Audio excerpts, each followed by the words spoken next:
This meeting of the Lapeer County Board of Commissioners will please come to order. Madam Clerk, would you please call the roll? Commissioner Hagedon, Here. Commissioner Kemp, Commissioner Nisley, Here. Commissioner McMahon, Here. Commissioner Wise, Here. Commissioner Zender, Chairman Howell. Here. Thank you, Madam Clerk. We will have the opening prayer by Commissioner Hagedon, and if Commissioner Nisley would lead us in the Pledge of Allegiance. Heavenly Father, we humbly come before you today to say thank you for allowing us to come together to do the people's business. We pray that you be with everybody in this room, in this county complex, in the county of Lapeer. I pray that you guide and direct us, and guide our tongues. Like I said, be with our troops across the world. In your name I pray. Amen. Amen. I pledge allegiance to the flag of the United States of America and to the republic for which it stands, one nation, under God, indivisible, with liberty and justice for all.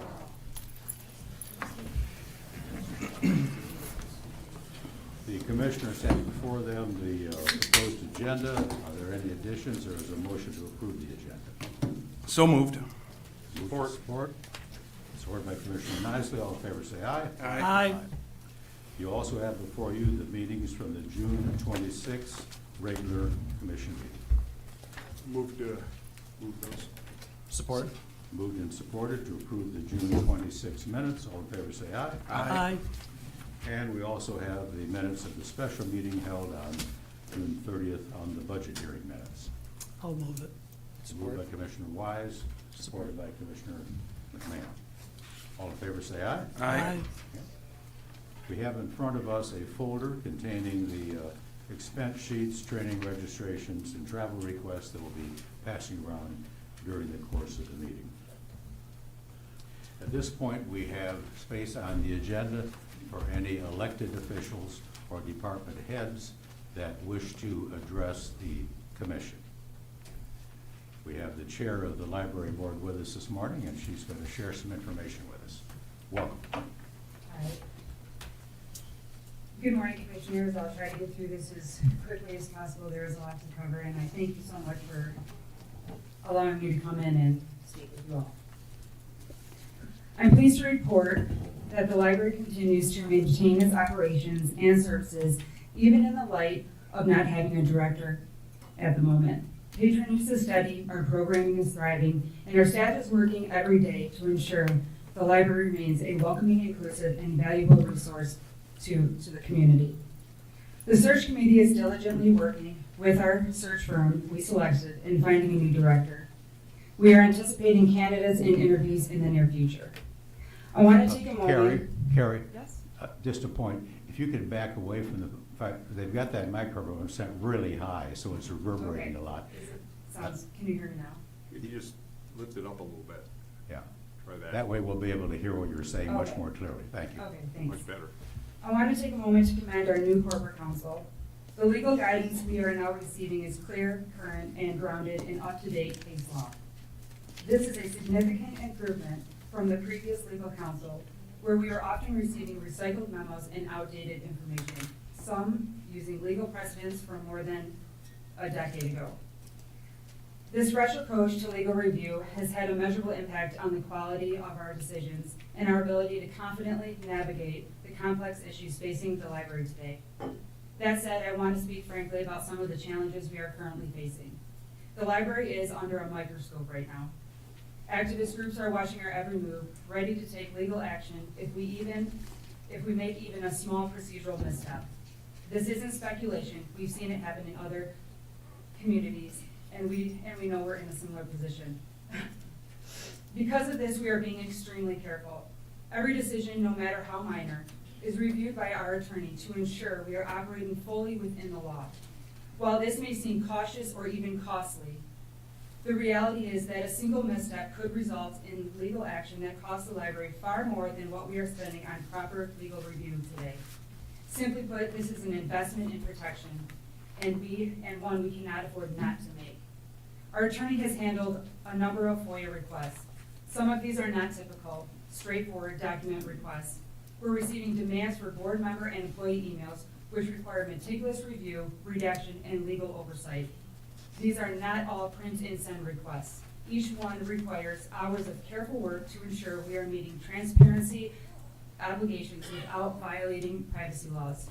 It's also important to address an issue we've recently had to confront internally: the inappropriate disclosure of information from closed session meetings. Certain personnel affiliated with the library have shared confidential details from these sessions and other internal matters that should have gone through the formal FOIA process. Closed session exists for a reason. They allow us to have honest, legally protected discussions about sensitive matters. When individuals violate the confidentiality of those meetings, they compromise the integrity of the board and the safety of the institution. Worse, they put us at risk of legal exposure. What makes this especially difficult is that those who are leaking information are also shaping the public narrative.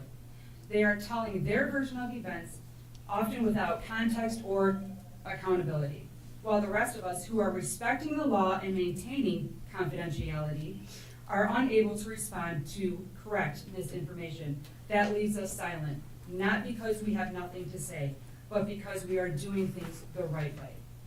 It's a deeply unfair dynamic, but it's the one we are navigating. And I want to be clear, this isn't about politics, this is about process. It's about our responsibility to the public, and it's about protecting the institution of the library for the long term. We actively work to address these breaches of confidentiality by staff and our board members, and we're able to come to a solution moving forward so this type of breach doesn't happen again. I felt it was important that you, as our partners in governance, understand the full context of what we're dealing with, both the progress we're making and the challenges we're working to overcome.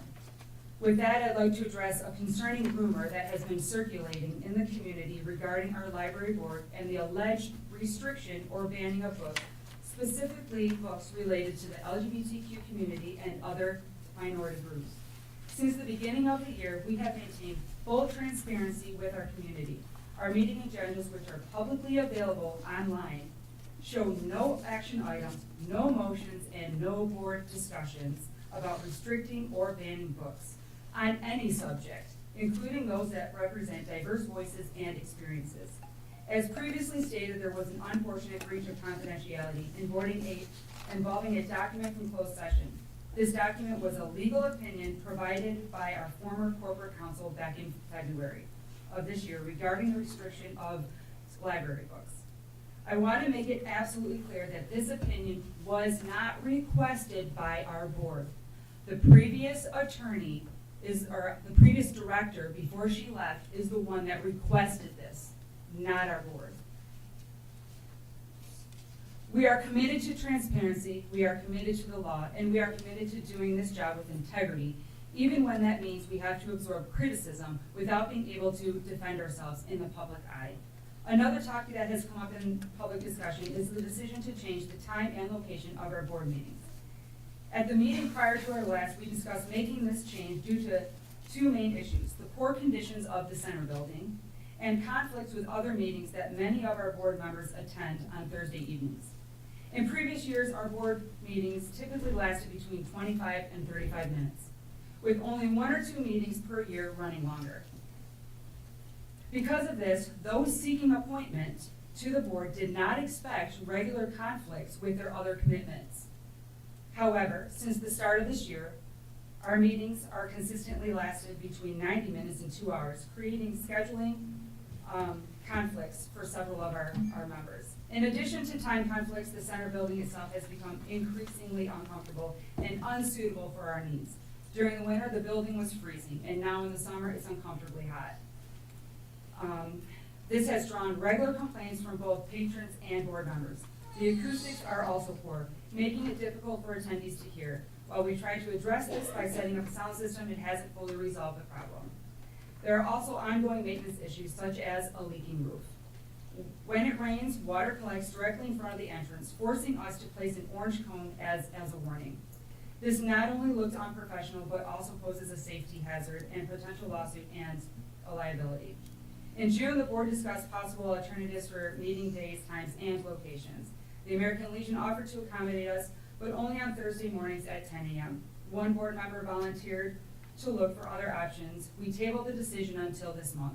However, no additional locations or solutions were presented at the July board meeting. Given the lack of other viable options, the board decided to move our meetings to the American Legion at 10 a.m. on the third Thursday of each month. We are not opposed to revisiting this decision in the future if we find the schedule creates significant difficulties for members of the public who wish to attend. Thank you for your time, your attention, and your continued support. If you guys have any questions, Do any commissioners have a question for the library chairman? Thank you, Gary. Yeah, I And just we want to really- thank, We really appreciate you coming in and making the report. As you already noted, there's a great deal of coverage in the papers and elsewhere about the library board, so it helps us to know what's going on. And of course, it's an interesting situation, as you know. You have a 7-member board, we appoint 4 out of 7, so we have some direct connection, but technically it's not a county library, so you're sort of neither fish nor fowl. But it is really helpful to come in, and we appreciate it, and you're welcome to come back at any time and give us further updates. Mr. Chairman, if I may. Yes. I just want to applaud you, and, you know, you're doing,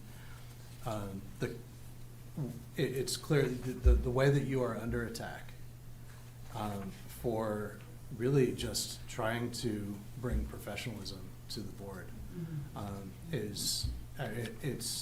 there's something clearly malicious and deceptive going on when they're sharing lies correct, yeah. and they're promoting things that, you know, deliberate falsehoods to try to accomplish their agenda. And so I applaud you. Thank you. So stay in the fight, please. Fine. Thank you. Do we have any other county department heads who wish to address the board? Good morning. Carly Krieger, District Director for MSU Extension. Just wanted to give a quick update. I'm happy to share that we just hired a temp 4-H program worker position. So Maddie DeBell, I think that's how you pronounce her last name. She just started on Monday, actually. So she's not here today. She's out at the fair, supporting the 4-Hers through the auction right now. So she, as you know, we've had trouble filling that second 4-H program coordinator position. So we decided to go a little bit different route and post a temporary position to help with summer programming and into the fall. And so we were able to fill that position. And so it's tentatively end dated for October 31st. And we are hoping to be able to schedule, to post the full-time permanent position that we've been trying to fill early August to mid-August. So we'll go through that process as well. So just wanted to give an update. Very good, thank you very much. Any other department heads or elected officials that wish to address the board this morning? Okay, seeing none, we are at public time. The way we operate public time is twofold. We have a first public time and a second one. The first one is limited only to those items that are explicitly on the agenda. So we're going to welcome any comments somebody has for an item on the agenda. I know many of you are here about the Animal Control Office. That is not on the agenda. There is no action contemplated. You are welcome to comment in the second public time. We'd be happy to listen to your concerns. But just so you know, it is not an agenda item. So at this point, is there anybody that has a comment about an item that is on today's agenda? Okay. Seeing none, we'll move into the regular business. We have the motions in the committee of the whole. Mr. Chairman, I would move motions 1, 2, 3, 4, 5, and 6 on page 1 of 2. Support. Moved and supported. Any discussion, any of those motions? Just for the public's knowledge, we have 2 meetings a month. The first one's called Committee of the Whole, where we explore in depth all of these issues. Once we've done that, they recommend a motion to this board. So you're not going to hear a lot of discussion in these motions because we've already gone through it at the previous meeting. Any other discussion? All in favor say aye. Aye. Very good. Mr. Chairman, I would move that motion number 7 on page 2 of 2. Support. Moved and supported. Any discussion on those particular motions? I would like to Commissioner discuss, of Wise. course, we had made that subject to appropriate documentation, and that is now included. And in fact, the total approximate cost for fiscal year 2026 is $477,183, which is actually a reduction of $86,450 from the prior year, because a couple things they don't need anymore.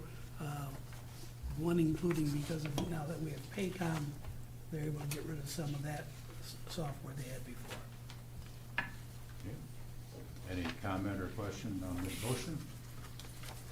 All in favor, say aye. Aye. Mr. Chairman, I would move that motions 8 and 9 on page 2 of 2. Is there support? I'll support that. Moved and supported. Any discussion on that particular motion? All in favor, say aye. Aye. Very good. Thank you, Commissioner Wise. Next, we have the Properties Committee from June 26th. Is somebody gonna add? Okay, very good. Since Brian's not here, I'll follow through with this. Motion number one, recommend to the full board pursuant to the recommendation of the Properties Committee to authorize Central Dispatch proceed with command communications upgrade radios to meet CJIS encryption standards at a cost of $320,000 to be paid for from the 911 millage line at no additional cost of the county fund, general fund. Support. Moved and supported. Any discussion on this particular one? I'll just say that this is something that we've discussed quite a bit, and that the alternative was replacing the radios altogether, which was, the bid on that was over $1.5 million. It's over $2 million. Yeah. Wow. So it's quite a savings. Yeah. So it's a substantial savings. Good. And it was something that we were required to do to meet the standards, so. Any other discussion? All in favor, say aye. Aye. We might even, Mr. Chairman, we might even get a smile out of our 911 director. Item 2, approve the Lapeer County vehicle GPS tracking policy, which is attached in your package. I will support that. Okay. Any discussion on the vehicle policy? All in favor, say aye. Aye. Item number 3 is to approve the Lapeer County mileage reimbursement policy. Support. Being moved and supported. Any discussion on that policy? All in favor, say aye. Aye. Item number 4, approve Lapeer County vehicle accident reporting policy. Support. Moved and supported. Discussion? All in favor, say aye. Aye. And item number 5 on that June 26th meeting is to approve updated Lapeer County vehicle use policy. Support. Moved and supported. Any discussion? All in favor, say aye. Aye. Okay, that takes care of the motions from the June 26th Properties Committee meeting. And we've got yet another Properties Committee meeting on July 10th. July 10th, there's one item there, so from the July 10th meeting, to authorize Central Dispatch to proceed with Motorola Solutions upgrade the dispatch consoles to meet CJIS encryption standards at a cost of $22,425 to be paid from the 911 millage line number at no additional cost of the county general fund. Support. Okay, moved and supported. Any discussion? All in favor, say aye. Aye. Very good. We'll move on to the Personnel Committee. Yes, first motion is from June 26th, and I will move that Buildings and Grounds Parks Department be authorized to fill the already budgeted part-time general clerk office aide position, number 2 be determined, pay grade 13, for year-round rather than seasonal, as previously approved in motion number 84, 2024, at no additional cost to their budget. Support. Supported by Commissioner Wise. Any discussion? All in favor, say aye. Aye. Now moving on to July 10th, I will move to approve the new job description for the part-time, year-round general clerk office aide position. Isn't that- I think that's July what- 10th, that was properties. Shows right here, proposed personnel motion. July 24th is what I'm gonna have July 10th. Yeah, right here, July Today's 10th. the 24th. Oh, Yeah, but the meeting was held on July 10th, okay, because the first one was June 26th. very well. Yeah, sorry. We have multiple committee meetings we're looking at this morning. Okay, you made the motion, is there support? Support. Support from Commissioner McMahon. Any discussion on that motion? All in favor, say aye. Aye. I'll move to authorize the Health Department to promote the internal Public Health and Nurse 1 candidate to the recently vacated Public Health and Nurse 2 coordinator position, position number 327, pay grade 21, at step 4, effective July 28th, 2025, to be paid from budgeted funds within the Health Department. Support. Moved and supported. Any discussion? All in favor, say aye. Aye.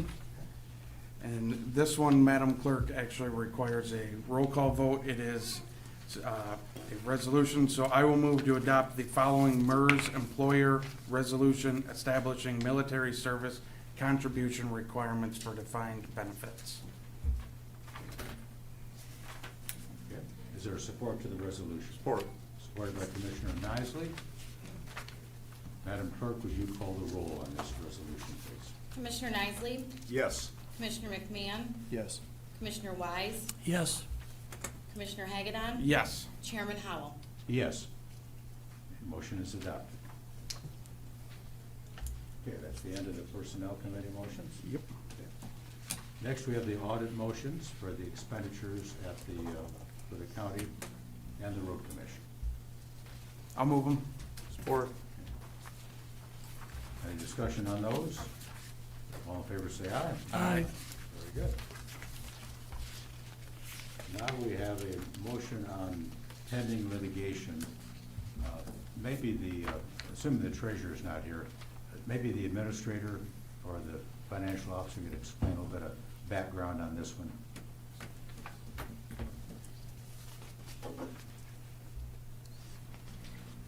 Yeah, just to give a summary, so a while back, there was a lawsuit, but eventually there was a ruling that if a county or municipality sells a property due to delinquent tax and they profit from it, that profit should be able to go back to the homeowner that lost that home. So that's putting it simply, that's what was agreed upon. This has now been settled, and there will be an attorney in the meeting we're having on July 30th from a law firm as representing part of a, or is representing our county along with 23 like other counties. I believe the number is going to be explaining to us the settlement and what that means if we accept this settlement and we pay out these proceeds. Right now, we currently, the treasurer would correct me if I'm wrong, I believe we have a total of 38 properties where a claim has been made where there was a profit when it was sold. And this is for just during the period of 2013 through 2020. Okay. Are there any questions about the setting the date and allowing the committee of the whole to vote on it? Mr. Chairman, I'll make a motion to, that we move to the committee of the whole's off with the authority to act on a potential litigation agreement in regards to the class action lawsuit Fox versus Isabel County foreclosure DTR case, following closed session with legal counsel present from Cummings, McClory, Davis, and ACO Law Firm. Very good. Support. Is it moved and supported. Any discussion? I just have a question. This is in relation to, I think there's a recent Supreme Court ruling on this, is that right? That, The state of Michigan. or it was a state Supreme Court, right? That says that counties can't make a profit, that any surplus is supposed to go back to the homeowner. Right, and there's some things attached to it, like there's a fee the county can retain, and there are costs the county can reduce from that profit, but yet Sure. the profit does have to go back to the original homeowner. And just the homeowner, banks cannot collect them as, lien holders cannot collect them as, second line mortgage holders cannot collect them. Right. It's just the homeowner. Okay, any further discussion? All in favor, say aye. Aye. Very good. Do we, now, next meeting, the one on July 30, is going to be a special meeting, Yes. primarily a closed meeting because of the attorney presenting the litigation. Okay. Do we need to get a motion adopted to set that meeting date? I don't believe we do. I believe that you can just call it in Okay, just I can call it and you can post it. Okay, very good. Okay, the next item on the agenda is a happy event in one sense, a sad one in another. But Phil Cates, who many of you know has worked diligently with the Extension Service, with the farmers in Lapeer County, and across the thumb, and actually throughout Michigan at various points, rendering advice and assistance to our agricultural community. He's done an outstanding job. As someone who is an active farmer in this county, I can tell you that he is highly respected and very much appreciated, and we're gonna miss him, frankly. I guess I can't begrudge anybody their retirement, but he has been a really important cog in the agricultural community in Lapeer and throughout the thumb and the state of Michigan. So today we have a resolution to honor his retirement. So if I could get a motion to adopt that resolution. Commissioner Proudly Nicely, make that motion. Support? Commissioner Wise supports it. See, he's got his green jacket on today, being a Michigan State guy, which Phil is totally committed to. Go green. Go green. Go white. White. So, it being a resolution, once again, Madam Clerk, we need to have a roll call vote. Commissioner Nicely, Yes. Commissioner McMahon, Yes. Commissioner Wise, Yes. Commissioner Hagedon, Yes. Chairman Howell. Yes. So at this point in time, we're gonna take just a minor deviation from our usual practice. I'm gonna ask all the commissioners to come out in front, ask Phil Cates to come up to be presented with the resolution.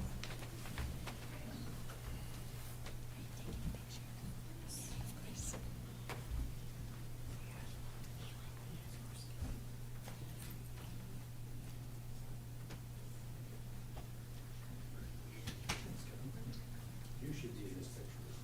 Oh, no, I'm not taking that.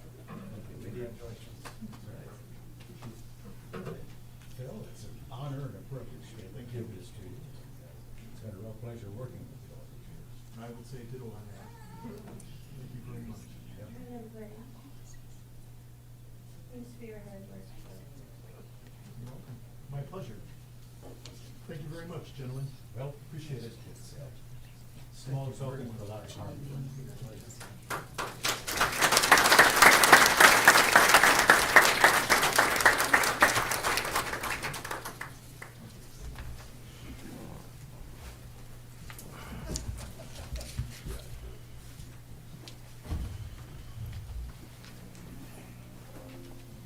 We really appreciate Phil Cates' dedicated service, but we also very much appreciate Michigan State University and the cooperative assistance we get from them and work with them on. So it's a, and of course, you're speaking to a friendly audience. I think most everybody here is a Michigan State fan, so you're only speaking for the commission.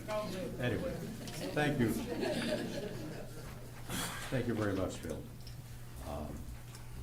Next, we have to set a public hearing notice on our biennial budget. Mr. Chairman, I'll move to adopt the fiscal year 26-27 budget calendar and authorize the county clerk to publish in the Sunday, August 3rd, 2025 edition of a newspaper general circulation, the required public hearing notice regarding the 26 and 27 biannual budget, which will be held on Thursday, August 28th, 2025 at 9 a.m. during the regular meeting of the Board of Commissioners. Support. Moved and supported. Any discussion? We're simply setting a hearing. All in favor say aye. Aye. Very good. We have a procedure here in the county where we give 60-day notice before we fill a vacancy on any of the citizen commissions. We do that to try to make sure that people have ample opportunity to apply. There's a note on today's agenda that we have 2 vacancies coming up on the Region 5 Planning Commission, which covers Lapeer, Genesee, and Shiawassee counties. We have had 2 applicants turn in their names, one incumbent, Rick Van Haften, and a planning commissioner from Deerfield, Doug Masha. But we're open to anybody that wishes to apply for those positions. There are no additional items on today's agenda. There is no ad hoc committee reporting. So we're at the second public time. At this point, we welcome anybody that wishes to comment on a matter of their choice. You have 3 minutes. As I mentioned earlier when I was introducing the public time, just so everybody's aware, there is absolutely no action item proposed. For those here on the animal control issue, I think you're responding to a lot of items put on the internet, which indicate one commissioner during public time made a comment about his point of view. So again, we're happy to have anybody talk about a topic of their choice. I'm sure we have a lot of animal control comments, but I'm sure there are other people here that have other things they wish to talk about. I see a gentleman standing up there. If he wants to come up, I'll recognize him first. He's a frequent attender of our meetings. You cover your ears, baby. So- Okay. So I just encourage anybody to speak that wishes to, please, if your point has already been made 2 or 3 times, you don't need to make it a 3rd time, but it's your right if you wish to speak. So, yes, sir. As you all know, my name is Kenneth Kopnick, Oregon Township. And Mr. Knisley can rest easy. I'm not here to speak to him today. However, we have another commissioner. As people heard today about the library, Mr. McMahon, when it doesn't fit his opinions and his rules and his agenda, will say how vicious and mean and attacking everybody is, and the press is vindictive, blah, blah, blah. Well, so everybody knows where Mr. McMahon stands across the board. Mr. McMahon is one of the people that says books should be pulled from the library. He also at one point in an open meeting stated that not only would he pull the books, he would burn them. And then was offended that somebody would compare a commissioner to Stalin or Mussolini. Then we get to our last meeting where he stands up and complains about the expense of animal control. Well, all of you guys voted to spend the money to expand animal control. The comment was made that we have animals that should be euthanized because they've been in the center for so long.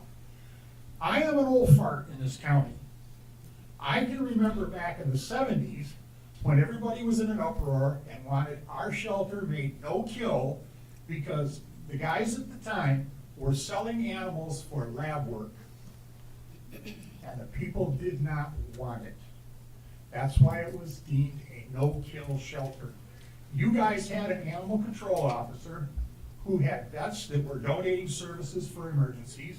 People were donating supplies to support the shelter. You had people that were taking animals that needed to be socialized so they could be adopted. This is getting ridiculous. He wants to euthanize. Well, I have a suggestion. You want to save money? Let's cut every commissioner's salary in half.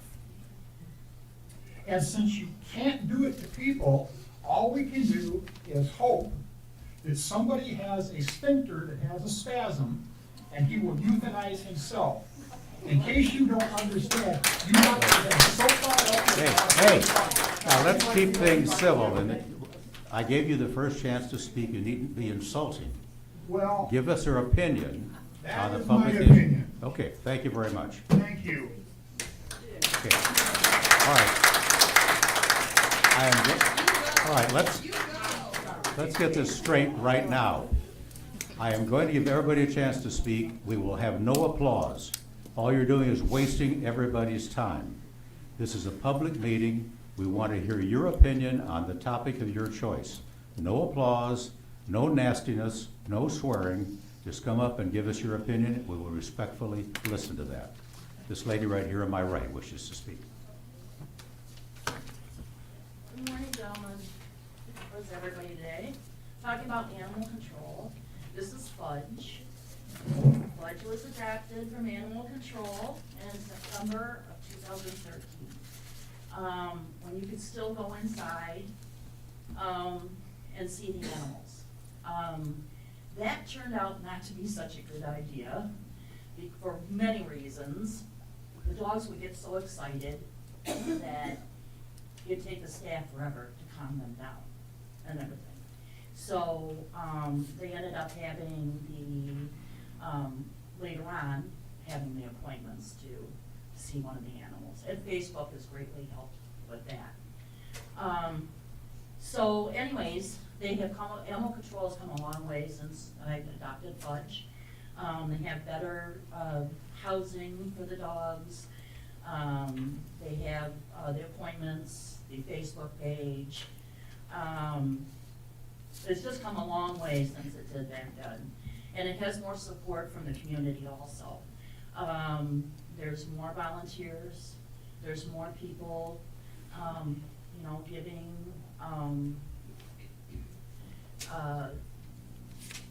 donations of food and stuff like that. Work Hill Center, those donations are gonna drop off. Nobody wants to support a Hill Center. And the volunteers go in and they help the staff and they, relate with the animals and they take the, and then they got people who, foster the animals too, to take them home so that, they can be used to people. And there's not all pit mixes. I got on Facebook the day I heard this all came up, and there was many, many other varieties of dogs that were in the pound at that time. So it's just not all the pit mixes. This is Riley. She is a pit mix, and I adopted her October 2022. Now, I had been there. We had lost a previous dog. I had gone to find Fudge another partner, and we'd been there several times, and they were either adopted or something.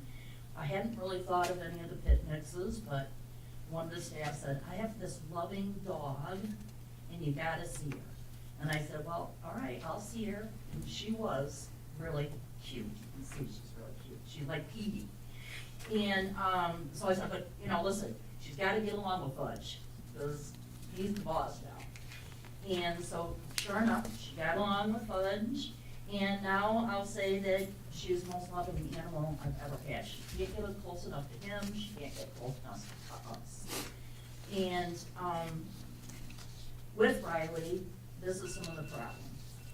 She was Three done. minutes is up. Oh, is it? Yeah. Okay. Very much appreciate your comments, appreciate the positive nature of what you're telling us.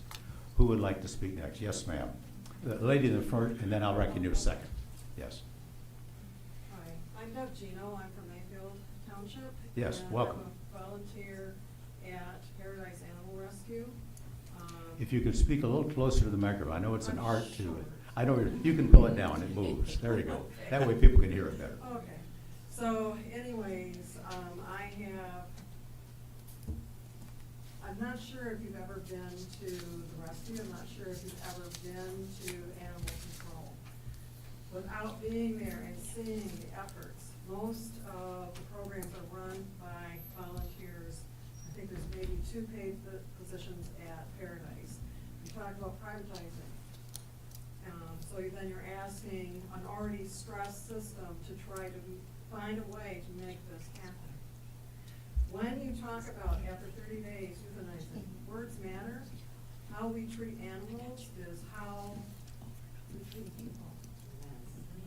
And so what we need to do is to be thinking about that. So think about a dog that comes in. They have been through trauma, they have been through events, they might be on stray hold. We have 7 days that they are on stray hold that we can't put out. If they've not been spayed or neutered, they have to have that happen. They have to be vetted. That takes time. So that's another 2 weeks. Then on top of that, you have the situation where I come in as the photographer, or somebody else will take pictures of the dog. That adds time, again, on. Guess what? You're at 30 days. That dog, if you go in and institute a 30-day plan, is dead. Did not get the full chance. We have a dog that has been in the program at Paradise for a very long time, came out of a horrific situation on a short chain in the middle of winter. And I'm painting you a picture because maybe you'll carry that in your heart and know the importance of what we do for these animals. I'm retired, but I spend a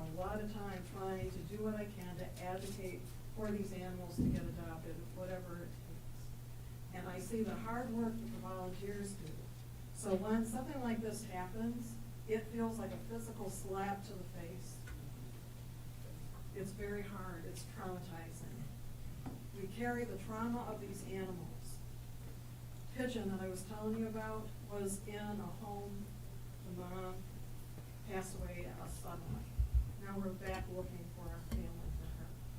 She's a pet mix, but she is a cutie. There's so many, it doesn't matter what breed. Yeah, time is up. Thank you very much for your comments, and thank you for your volunteer time you put in. Good morning. My name is Wendy Yax. I've been a resident of Hadley Township since 2010. I started to volunteer at Lapeer County Animal Control in 2011. At that time, the shelter had less than a 30% live release rate. I had the pleasure, or not so much pleasure, of working with 4 different animal control chiefs in my 8 years of volunteering. Walt Rodabaugh, he allowed me to come in and take pictures of the animals as long as the staff handled them, as they hadn't had any volunteers in over 20 years. Carla Franz, together we had worked on a volunteer program and events to focus on changing the reputation of the shelter. The next year, she had killed 6 healthy dogs out of spite. However, that is when some of the Board of Commissioners at that time got involved with the department and had admitted that animal control hadn't been a department that was looked at in years. They created new policies and procedures. The dog kennel was revamped with new floor and kennels. The building was painted and fencing was added for exercise for the dogs. Then we had Amy Ord, who was the opposite of Carla and would let animals suffer and die on their own. She did accomplish an award for one of the most improved Michigan shelters, though, with a 91.69 live release rate. Then we have Dave Eady, Commissioner, came on board, who created a team of women from our community that were experienced in not only vet med, animal welfare, but livestock as well. Rachel Horton was one of those women who later became chief after Dave retired, but was later released of her duties. Stephanie King is now our chief, and she's doing a great job with her staff and with the resources they have. The reason I wanted to talk a little bit about the past is that our animal control department has improved by leaps and bounds.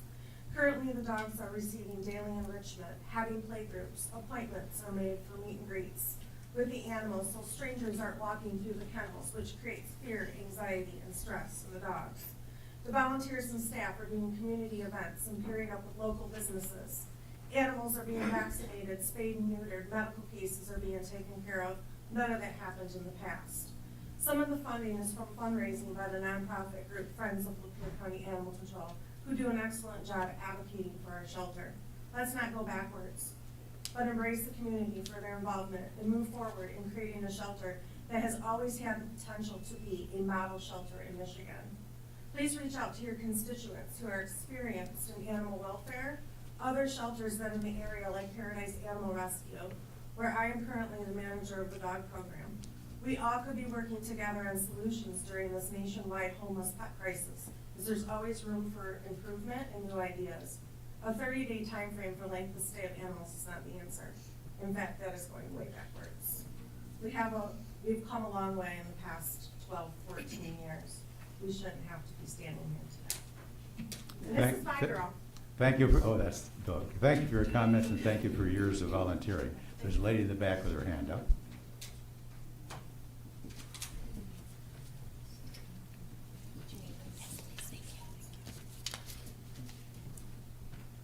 Morning. Welcome. My name is Casey Allen. I'm a Metamora resident. 12 years ago, I came to this board as a Lapeer County Animal Control volunteer with concerns over high kill rates and poor conditions. Improvements were made, so thank you for that. 6 years later, I returned with thoughts on continuous improvements toward becoming a more progressive facility. I'm pleased to see that the many positive things are being implemented at Animal Control currently. I'm here today to ask that our animal control not be forced to regress to the situation, quite dismal, of the past, and not undo the 12+ years of progress that I have been here to witness. I listened to what was said regarding the 30-day proposal, and while I could go on about progressive shelter practices, I'll let you educate yourselves on that, because really what it seemed to boil down to was money. So after looking at ABC's modest expenditures and their offsetting revenue, and the Board of Commission budget statement, which mentioned that Lapeer County has had an increase in tax revenue, which came without an increase to the tax rates, as Lapeer County has the 5th lowest tax rate in Michigan. This puts the county budget in a stronger financial position. So another thing that I should thank you for. Thank you for that. But I have some questions. How much does the average taxpayer pay toward the animal control budget annually? $6? $10? How much would it save the taxpayers to kill the 1 or 2 long-term dogs? Or all the animals there within 30 days? How much would privatizing save, especially considering the cost of losing our local community-based level and standard of service? Because our animal control does provide a number of necessary and valuable services, not only consistent with the Department of Agriculture and legal protocols, but also practices of progressive and quality sheltering facilities comparable with others in our state and beyond, which our community has come to expect and be kind of proud of. Is it necessary or wise to start hacking away at animal control's budget and compromising services that are valued in our community, especially if, as stated, Lapeer County is in a solid financial position? Before you start forcing animal control staff to kill large numbers of healthy, adoptable animals, perhaps this information could be shared so that our citizens understand just how much all this killing would save them on their next tax bill. Then they'll have an informed opinion on whether the savings are worth the cost. And as an aside, there are about more than 50 people in that room down the hall as well. It's packed. This isn't an issue that is important to our community. When we came in 2012, there were many, this room was packed again at another time. And I also want to say, no kill doesn't mean they're not killing any. Thank you very much for your comments. We appreciate your thoughts. There's a lady the lady in pink in the front here, if you want to come up, yes. Hello, my name is Susan Zoggle. I live in Fostoria, like second to the last road out of Lapeer County. This is Zach and Jacoby. They both came from animal control. Zach was pulled by Paradise and fixed, but Jacoby, so we came in to adopt him because my daughter wanted a husky that was there. And when we were there, the owners came and got their husky. The animal control lady told me that Jacoby was supposed to be killed 3 times and she couldn't do it because he was so sweet. So we took him home and it was the best, smartest dog that we ever had. Zach, he was a big goofball, but when I've lived here since I was 5 years old, animal control has been in the same crappy building since I was a kid. When we got Jacoby, the dogs were in crates, stacked 3 high. They were wire crates. This is an old dog. He pooped in his kennel. The old dog laying on a wire crate. Can you imagine how painful that was for him? So animal control has come a long way. The other dog I have now, Bandit, he came from Paradise, and then I have a pit bull mix that people were downtown. I was down there shopping. He was a puppy. They were kicking him, and I went to give him water. They said they got kicked out of their apartment, and I said I wanted him. Of course, they wanted $200 for him. Lapeer has had 1 animal attack that resulted in death in 2014, and they had an attack in 2025 of this year. That is not the dog's fault. Those are the owner's fault. My dogs don't run amok. They don't run up to the road and attack people walking.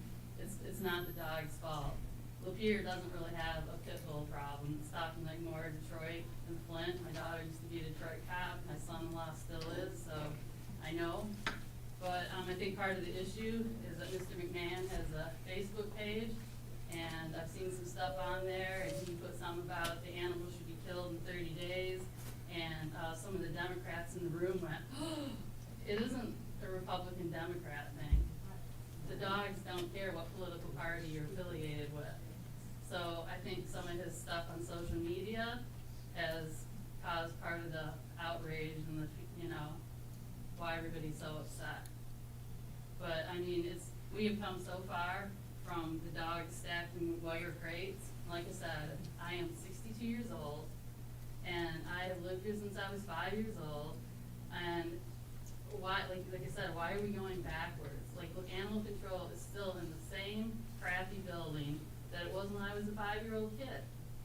How many people got a 4% pay raise recently? You have all these marijuana places bringing in more revenue. So you're in a good place, so I guess I don't understand why we're talking about cutting the funding and euthanizing dogs in 30 days. We had a husky that was given to us. She got loose, she ran. She was at animal control, but it took us a long time to find her. Thank you very much for your comments. This person right in the middle, yes.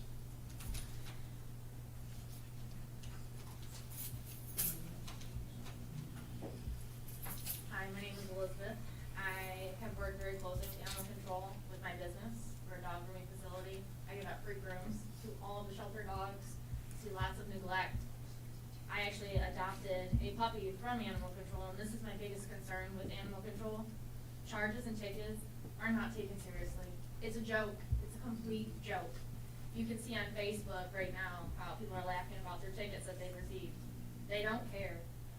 My puppy was dumped on the side of the road in a wire kennel with the rest of his litter. I have pictures, it's on Facebook. Everyone knows about the whole litter that was dumped. We recently had another litter that was dumped. My litter, they took to court because they found the owner. The owner actually called and admitted that she did it. She did not turn herself in. She just gave a tip that the dogs were in a kennel on the road in 90-degree weather. No water, no food, no shelter. They were left there to die. God forbid if a vehicle would have hit them, they would have gotten out, they would be dead. Charges were dropped.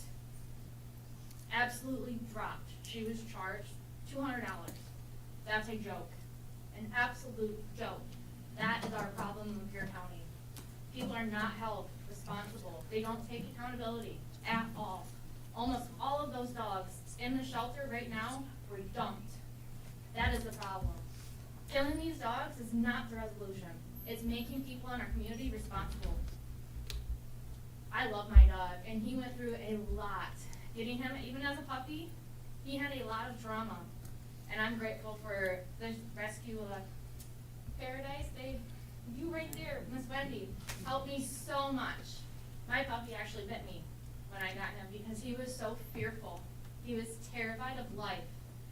To this day, he's the sweetest thing on earth, telling my 7-year-old the story about what happened to Waffles. That's his name. He honestly thinks, as a 7-year-old, I've never told him anything of how I feel. He wants that woman in jail. She deserves to serve time for what she did. She does not have remorse. She got a slap on the wrist. And there's other people that have been charged up there, and it's dropped. That's where we need to put our focus. We need to go up there and figure out what's going on. Because I know the 2 men that are not here right now are severe animal lovers. I know Mr. Zender personally. I know how much he loves his little dog. And I know Mr. Ian Kemp over here, he loved his dogs as well. And I think we all need to focus on that. These dogs are great dogs, but we need to hold our community responsible. They should be getting charged. And our officers should be real officers. People need to take them seriously when they get a ticket. It's the same, if you don't want to pay your ticket, then charges need to be drawn on you. Plain and simple. And that money for charges would go back to the shelter. We wouldn't need more money. Thank you for your comments. There's a hand up here. Yes.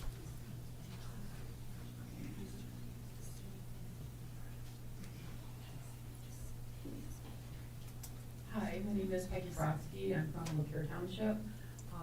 Carrie, I'm on the Lapeer Library Board, and Carrie was pretty thorough about covering everything there that's happening. So I just wanted to talk about, you mentioned the amount of coverage that Lapeer Library is getting in the paper. The last meeting that we had, I wanted to talk about how it is being covered, and it appears to be one-sided. It's a big concern to me, and I feel like no matter what side you're on, you should be concerned if we have a paper that is only covering one side of a story. So we voted on adding prayer and pledge to the agenda, and before the meeting, there was a fairly large group of people that were, I would say, protesting it, or they were against it. So that picture, their picture got on the front page. There was another group, equal in size, that was there before the meeting, and and they formed a prayer circle, and they were praying, and they were in support of adding prayer and pledge. That didn't get a picture in the paper or even a mention, and so, they were in the same parking lot, same size, they weren't in costume, they were praying silently, they weren't loud, they didn't have signs, but they were there.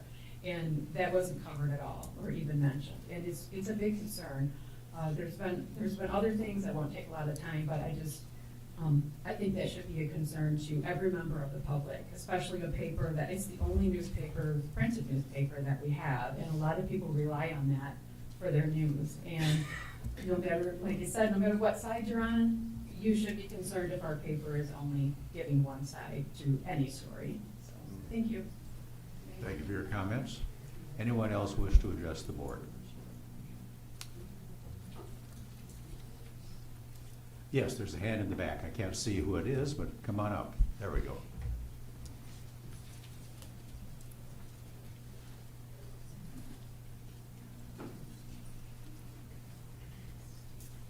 Good morning, my name is Sandy Monahan, and I'm the director of Los Gatos Foster Animals.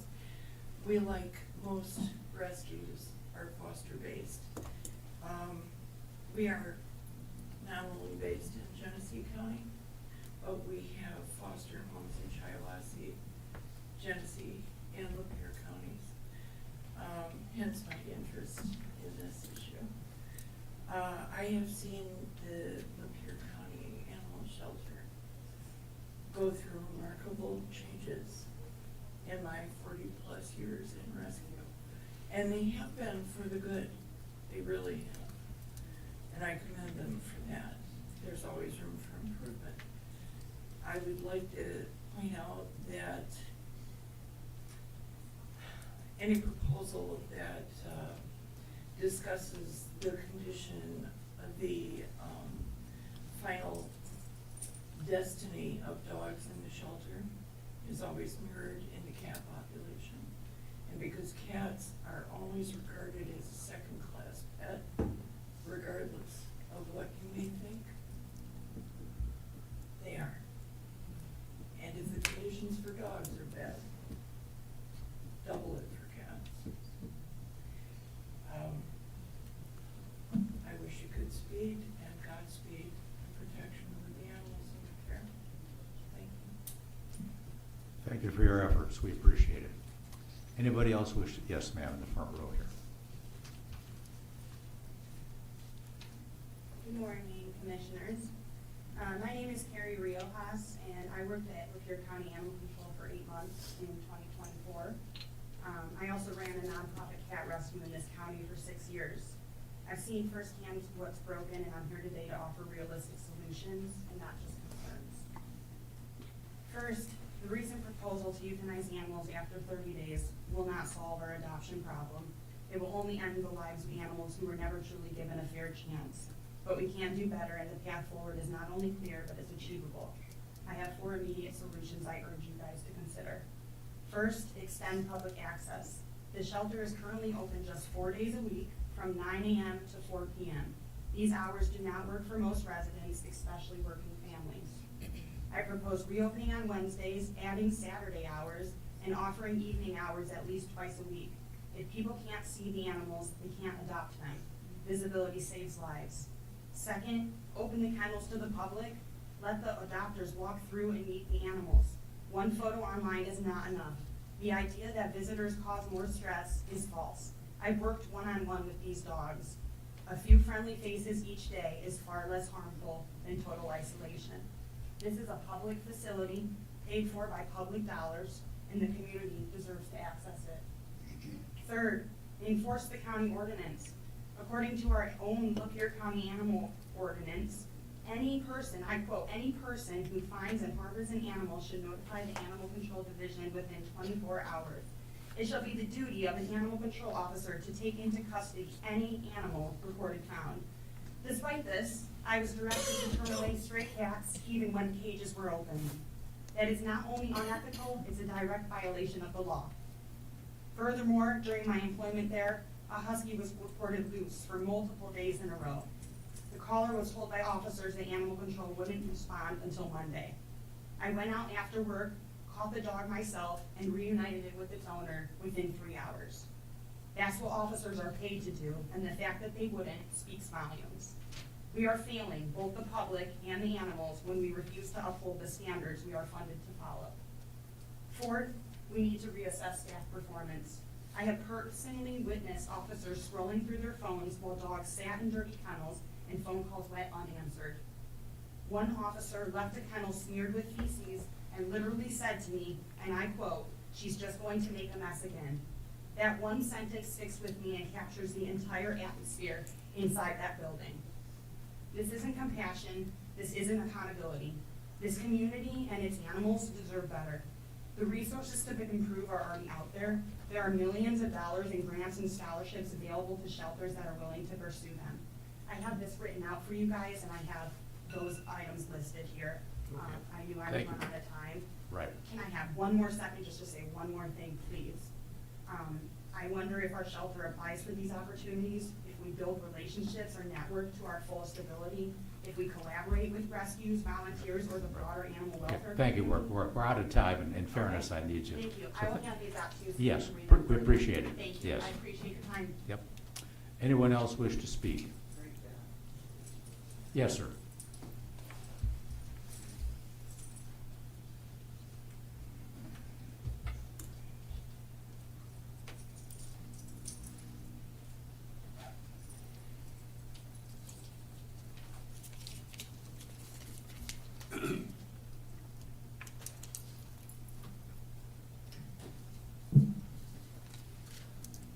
Thank you for, I guess, allowing the public, a lot of what I had written has already been spoken about. And I want to appreciate the explanation of what all goes into when you bring in a dog into the shelter, the vet, all that intervention, everything like that, the time that it takes. It just highlights the absurdity of a 30-day euthanasia. You're just not gonna do that work if you can't get it done in 30 days. It's gonna happen. And I guess most of what I've got to say here is regarding Commissioner McMahon's comments previous about specifically that affected me. He started to what I felt was disdain about that you made a comment that half the dogs that are in the shelter are pit breeds, and that nobody wants pit breeds. But breed, I think we all know from the group here that breeds is not a death sentence just because of the breed of animals or animals individuals. And I guess I would hope that what you have heard today is be careful with your opinions, and with your opinions, listen to the people and find out information specifically before you would throw those opinions out, because you stirred up a lot of emotions in this community without unfounded comments, in my opinion. You cited that one dog, a single dog in the shelter, had been there since a year ago, April, and that as if one long-term dog proves that the system is broken. To me, that actually shows that the system was working very well, that there is only one dog. Did you do any research on finding out what all was the history of that dog? How many times had he been adopted in return because of issues, and each time when they come back, they work on those issues to try to make him more adoptable. But one dog's gonna break the system, and all of a sudden now we gotta kill all the dogs after 30 days. That's just absurd.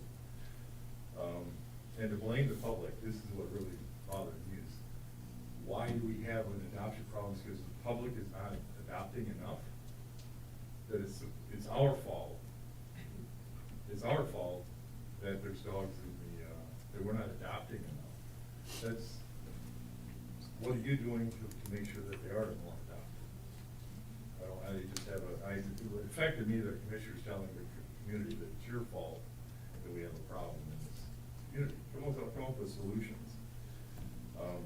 Let's inspire and encourage creativity in developing adoption strategies. Okay. The 3 minutes is up. The belt, there's 3 minutes, yeah. Thank you very much, though, appreciate your comments. But we have a I lot. think the point has been made. Yep, you have, that's right. Okay, I assume these folks are lined up to speak, so we'll just go right down the row. The lady in front, come up first. Hello, my name is Kelly Nolan. I'm from Lapeer Township. I was previously a Lapeer District Library Board member, and I was replaced by a documented bookman. I am here to speak to the previous committee's council or county commission's appointee, Mr. DeAngelis, and his involvement, documented involvement in the Axe My Tax movement, and the fact that that is very much against his fiduciary responsibilities to the library. If that Axe My Tax movement is successful, it will kill our public library, district library. That district library is not here to serve just a certain number of people. It is here to serve everyone. So I really wish that this current county commission would call for his immediate resignation, because he is against the library. He has, and I will not call him a trustee because that implies that he should be given trust, because he is totally against keeping that library alive. Thank you. Thank you.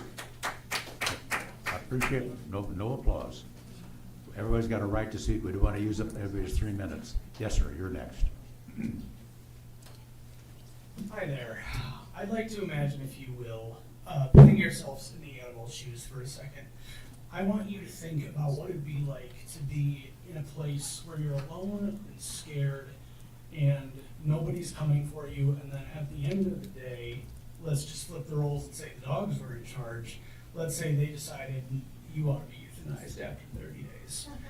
I mean, I don't think that's really fair, but what do I know? I'm just a little bit concerned, right? So, I am coming here today because I've adopted a cat from Paradise Animal Shelter, and a friend who adopted a dog who was in a shelter for about 6 months. For those who have worked with Paradise, for those who worked at other shelters, if you know Cisco or Buddy, they are doing well, they are happy, and that's only because we got to adopt them, and they stayed there for 30+ days.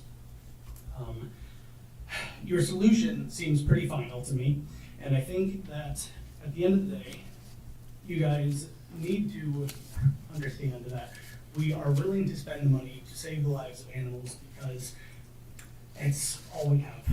If we are not joyless psychopaths, we enjoy animals, we enjoy them being alive. If we value the lives of animals as much as we do humans, then we ought to act like it. I've done a lot of charity work for a organization called Best Friends Animal Society. They have they're trying to get every shelter to be a no-kill shelter by the year 2025. And obviously that's not going to happen if people like Scott McMahon over here are wanting to turn every shelter into kill shelters because, well, I said so.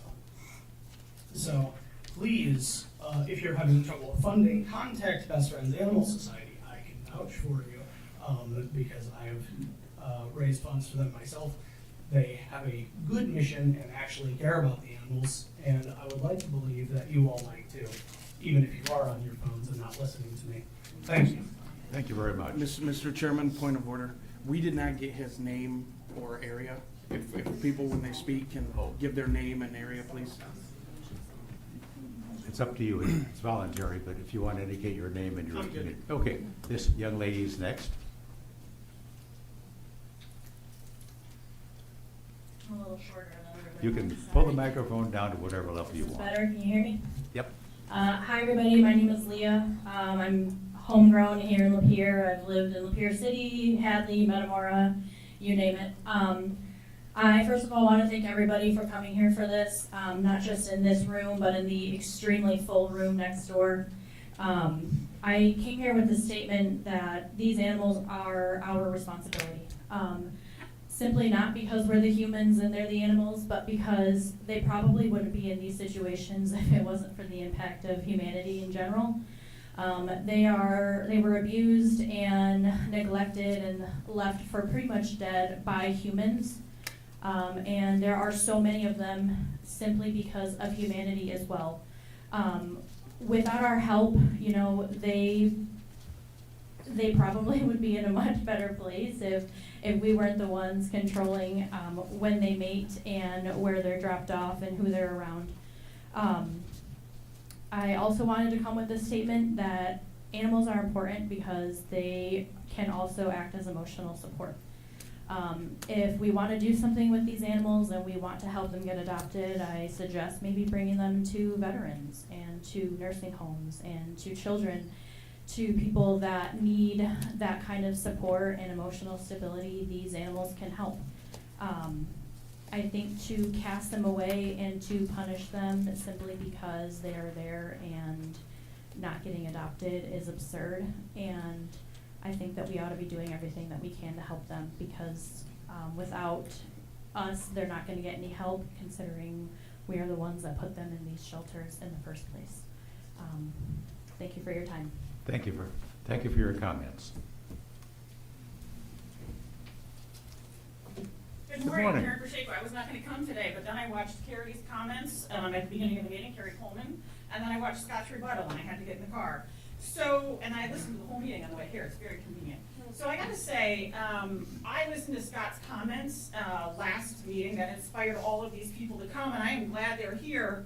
But I felt they were a little disingenuous. I got to say, I felt like they were kind of looking for publicity, because how Scott makes money is getting publicity.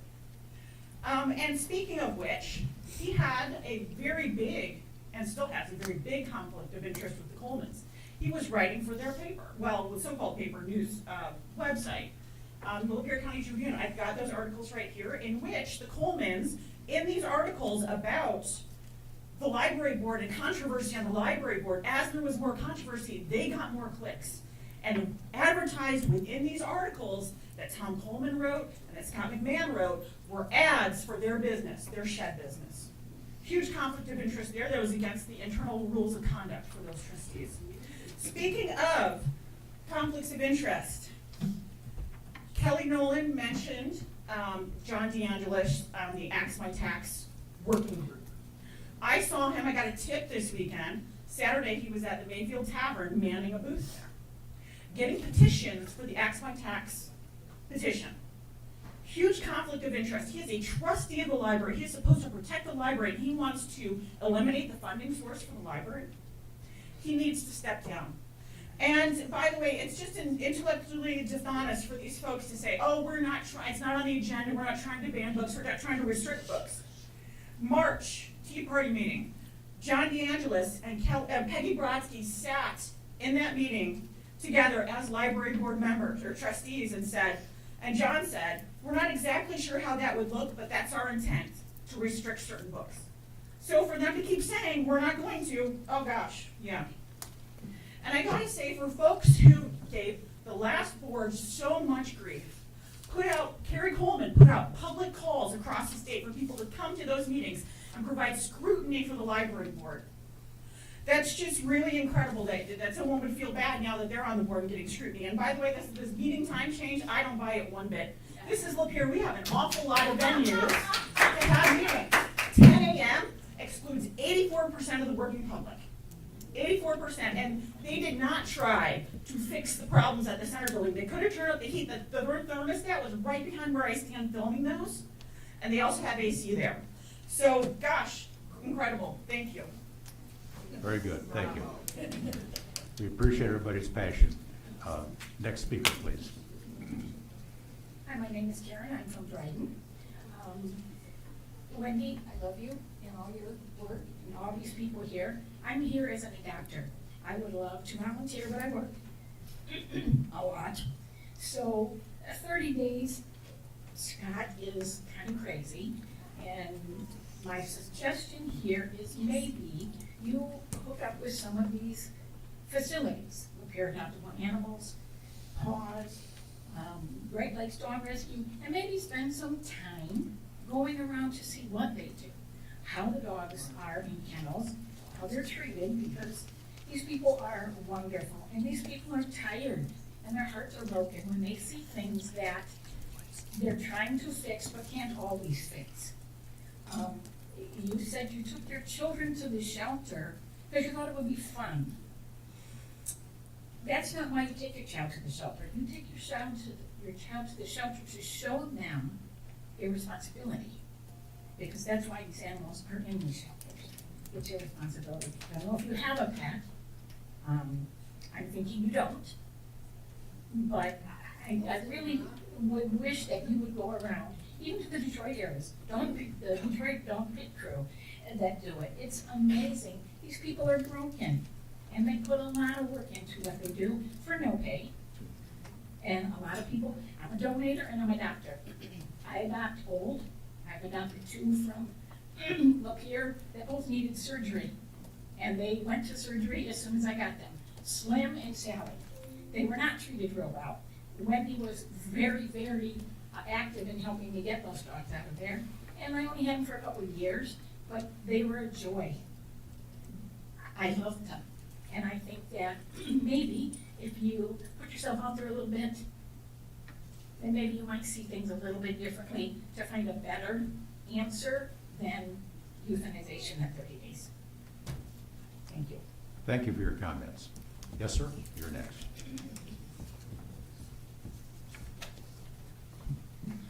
Good morning. My name is John McMahon. I live currently in Lapeer. I've been a Lapeer County resident for the last 6 years. I'm a hunting guide, a dog trainer. I work with mostly hunting dogs of some sort, whether it be upland birds or deer tracking dogs. I do that as well. I work with dogs all the time. What you guys need to do is you just need, I haven't seen any sort of a business case saying what it's gonna save the taxpayers and what it's costing the taxpayers to keep these dogs in here a longer time. But also haven't seen any business cases show what it's gonna be for what they need to expand or to get them better facilities and how they can improve. Just with me working with all the dogs that I do, I've seen where you can take a dog that's had the run of the house for 2 years or 3 years, and within 5 to 20 minutes, you can get that dog well behaved. You can get that, you can make that a completely different animal. If you can enforce all the tickets that the animal control issues, or you can get detectives to work with animal control so that they can catch people who dump dogs here illegally, or as someone else mentioned earlier, dump dogs on the side of the road. And you can get that funding to increase the budget for animal control and get people in there who work with dogs on a regular basis and are better equipped to work with these dogs, and you can make them much more adoptable, much faster. If you don't have people in there that can work with them and they just sit in a kennel for 23.5 hours a day and they get a half-hour yard time and they're not getting any socialization with the people, that is gonna make them harder to adopt. But if you get people in there who can handle them and are well-trained and equipped to handle these dogs, and that you can take them to Home Depot or Pet Supplies Plus or Tractor Supply and socialize them with new people, get them out in the public, you'll make these dogs much easier to adopt and they won't spend near as much time there. Just something to think about, something to try to work with. Sure, it may be more money to get some people in there who are better trained, or expand the facility, give them a bigger yard, get a few more people in there who can work with these dogs more often, get them more human interaction, and you can really go from that. Thank you very much. We appreciate you sharing your practical experience with us. You're welcome. Yes, this lady's next. Hi, my name's Cora. I'm married to that guy over there, and I moved to Lapeer last year when that happened. We also have a property in Tuscola, so we've worked with animal control in both places. I think all the people who are involved with animal control set forth in their best intentions. Unfortunately, the state standard of 100 hours, a high school diploma, and maybe some experience working with animals is something that we should probably all be a little bit more upset about, and we should require them to have more education.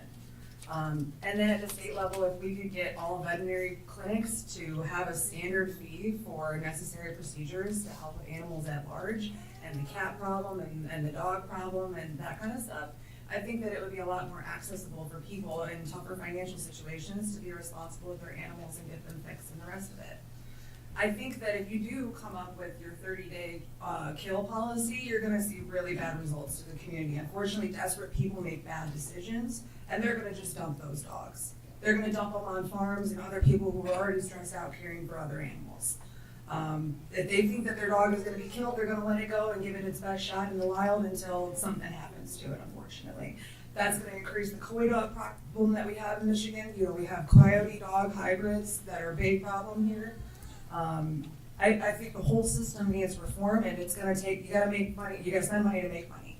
And animal control can make a lot of money and generates a lot of its own funds, but there are other things that, you know, if we can't choose where, you know, I have to pay for education in this county and all the rest of it, then animal control should get the money too. You know, it shouldn't just be a 30-day kill policy. That's a really, really disgusting thing. And if you want to bring something to the table and you see a problem with it, do a little bit more research and don't bring it at anywhere, because you're going to get a lot of emotional response. And unfortunately, a lot of people call for harm to be done to you, and I don't agree with that. And I think that if we can all kind of, you know, there's got to be compromise. Not everybody is going to get what they want in this situation, and we all kind of have to come to terms with that to see a resolution that's best for the community long term. Thank you for your comments. Yes, sir, you're next. Hi, I'm Philip Kloska. Been here since 2011 and was born here. But I served our country, the Navy. I'm in and out of the VA hospital so many times, so many surgeries. And all my time being there, one thing I've not heard anybody brought up since I've been here listening is veterans use dogs with PTSD because these dogs are companions to the veterans. They help them, and the dogs help them, and they help the dogs. It's a union between the two. And then the dogs have feelings too. The dogs love their owners. Cats love their owners. People love their animals, and the animals love them back. These animals deserve their chance to be able to have that companionship. And if we did what you guys are talking about, or even, you know, just one person just mentioning, and if we did something like that, and we did that all around the United States, veterans would be in trouble themselves, because then we'd be euthanizing the very animals that could be helping them. So animals are a very good companion for mankind. Cats, dogs, whatever kind of animals they are. And I heard some of you have animals, and you guys love them, and they love you back, and you guys have great, you know, companionship yourself. So you guys understand what it's like to have an animal. I understand that there's a budget problem and finances, and you guys are probably gonna talk and try to figure out how to do things. But I just want to bring up a point that in the Bible it says that God made Adam, and then God made animals a companion for man. But then Adam wasn't satisfied with that, so he made Eve. But he never said he stopped that companionship. He never says the companionship is taken away. That companionship is still there. And the Bible didn't say it's gone, so if it doesn't say it's gone, it's never been removed. So that companionship still exists today. And it is our welfare, and us as people, we are in charge of the animals of this planet. God gave it to us to be in charge. We are responsible for all the animals, and we will have to be called for, you know, the responsibility to take care of it. And if we just euthanize these animals, we're just sitting there saying, no, I don't want to deal with it. Dealing with it and dealing with the problem, that's how we get things done. Taking care of things and taking care of animals, it's a great thing to do. Euthanize them is not the way to go. This is not a good deal. I just wanted to stand up on behalf of veterans and sit there saying this is not a good idea. That the animals, we need them, veterans need them, people need them, everybody needs them, and they need us. And we need to stand up for them. And that's just all I guess. Thank you for your comments, sir. Next. Hi, my name's Rose Hall. I've lived in Lapeer for 20 years. But my husband is a Vietnam veteran, and pits have saved his life. You know, we started fostering pits for 2 different rescues, and They have helped my husband with his PTSD. And we had a dog that we had had for 14 years, and she died just after Christmas, 2 years ago. And we had talked about getting small dogs from the rescue pounds, and we decided, somebody sent us a picture of a dog that needed help, a pit. And so we went and got him for, but had our dog had not died and somebody sent us that picture, we would have never gotten that dog. And that dog has been, she's just, I'm telling you, we have donated to the shelter.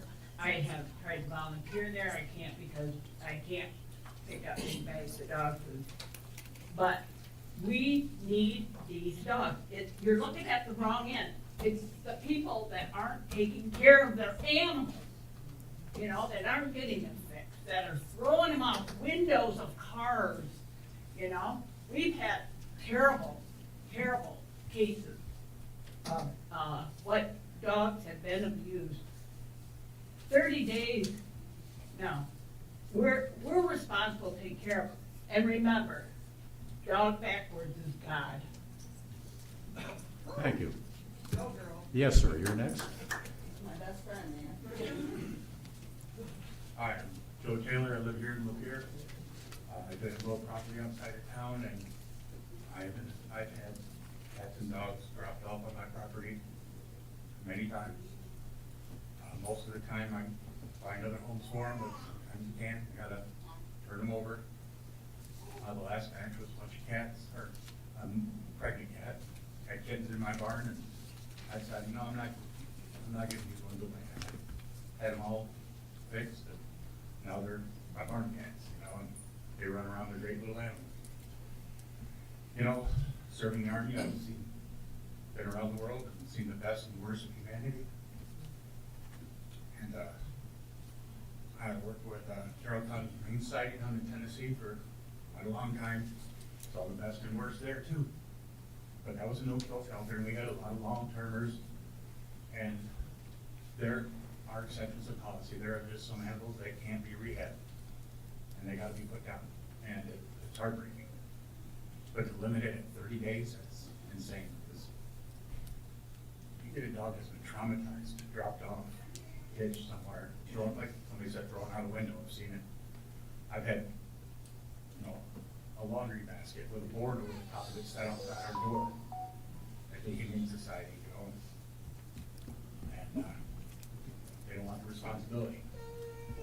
So we do the best we can. But 30 days, you get a dog that's been traumatized. 30 days ain't gonna be enough to let that dog emotionally heal to where it can accept somebody else. It's too short. I mean, if you want to put a time limit, I get it. But 30 days, that's just unreasonable. That's all I got to say. Thank you for your comments, sir. Yes, ma'am. Hi, my name is Karen Dior-Nellis. I live in Oregon Township. And I'm here, like many other people, raise your hands, are here concerned about this issue with the dogs and other animals and animal control. I'm in opposition to it. I'm not going to spend a lot of time talking about it. There have been some very good suggestions made here by others and observations as well. My family, my extended family, has adopted a number of animals from the Lapeer shelter, as well as from Paradise and from other locations, and we've always had good experiences with our animals. If this particular animal, there is concern relative to efforts should be made to address those appropriately, not including termination of life, and proper retraining or placement. And there are also many organizations that take animals that are difficult to place. So I just throw that out to you. I realize it's not a proposition or a proposal right now, but I felt that I needed to come and make some comments today. I think I hesitate to use inflammatory words, but I think it's callous, I think it's cruel, and I think it's backward to put such a proposal forward, and I do hope that that does not occur. Also, just briefly, on the matter of the library and the newspaper, I feel those are very, very important organizations in our community. And it sounds like now not only is the library under attack, but we're going to start attacking the newspaper as well, just based on comments I heard from someone earlier here today. That concerns me. So I just wanted to also make you aware that I support those organizations and freedom to read, and that includes in the library and in the newspaper. And that's basically all I have to say, so thank you very much. Well, thank you very much for your comments. Yes, sir, you're next.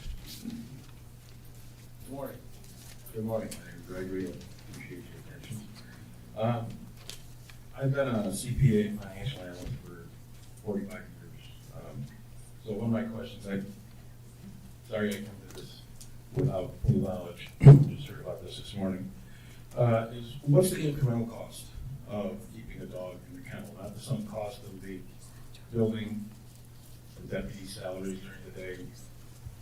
What's the sunk cost is trying to be saved? I know you don't have the answer here, but that's what you're really looking at, which is probably not a large number. So that's something I'm sure you may have considered, but you should really consider. Good points were made earlier about availability to the public. If the institution is only working during normal working hours, the vast majority of people can't get there to see the dogs. Another point was made, what is Lapeer doing to make people aware of the dogs? My company has a dog fair every year, brings dogs from shelters in. Most of them wind up getting adopted. The enforcement of dog abuse and abandonment. From personal experience, I don't think the Lapeer Animal Control focuses much on that as much as they do as just a dog running loose. They'll catch it, bring it to the shelter. What are they doing to enforce those laws and make sure that people understand if you abandon a dog, throw a dog out, you're going to be fined. You're going to be maybe prosecuted. That should be very clear to people that own dogs, as well as another person suggested, veterinary clinics in the area providing reduced fees for necessary functions, particularly dog chipping, to be able to identify people that do this dog abandonment. The last point I'd like to make is it's a matter of compassion. Not only compassion to the dogs, but what kind of message of compassion is this policy giving to kids, to veterans, to everybody in our society right now? Compassion is at a very low ebb. And say 30 days, we're going to destroy the animals. It's not euthanize. Let's not put a pretty picture on it. It's not euthanize. It's destroy them. I've had to put several pets to sleep, and it's been the worst thing I've ever gone through. So, what message does that send to kids, to our community, about what type of compassion we have? So we don't have compassion for animals, we have compassion for our fellow citizens, whether we're of the same political stripe, the same religious stripe, or not. Thank you. Thank you for your comments, sir. Yes, ma'am, you're next. Good morning. I'm with him. So we just learned about this at 8 o'clock a.m. It took us a half an hour to get here, so we had 30 minutes to dress, get out the door. So it's obviously very important to us.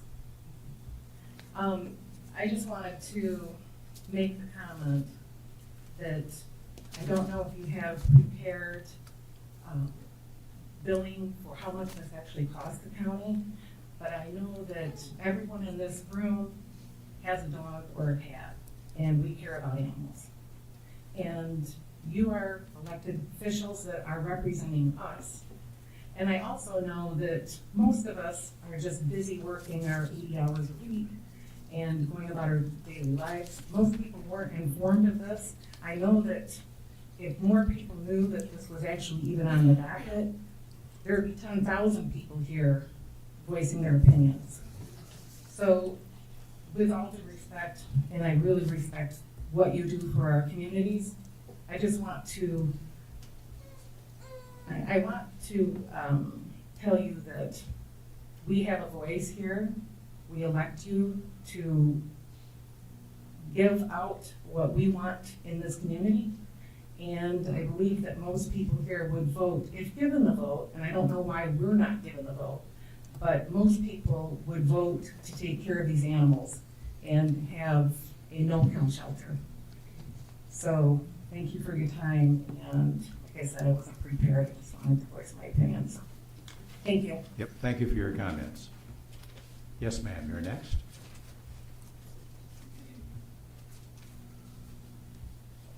Hi, I think I win the prize for being the oldest. I've been delivering mail here for 30 years. I've delivered some of your mail.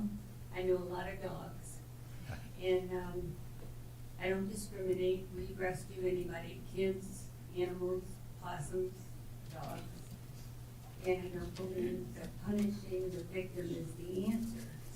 Because the dog is homeless doesn't mean that he deserves to be executed.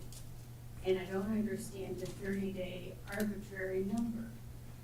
Why is 30 days? You know, why cut it off at 30 or why give it 30? I don't get that. But my question is, will you withdraw the proposal?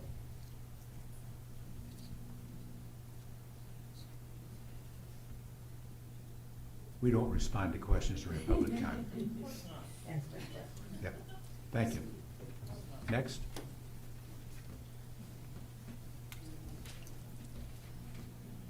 Good morning. My name is Courtney Pratt-Sanders, and I am a resident of Hadley Township. I'm also a board member for Michigan Pet Alliance and the founder and executive director of Foster Life Animal Rescue. So, thank you for your time today, and I think to Chairman Howell's point earlier today, words matter. One man made a statement, and it resulted in this, and I think the last speaker's point is correct, that if it were on the agenda, we'd need a lot more holding rooms. So I want to clear up a couple things regarding words matter. Euthanasia is an act of mercy. It's to end irreparable suffering. Killing is ending a life for any other reason.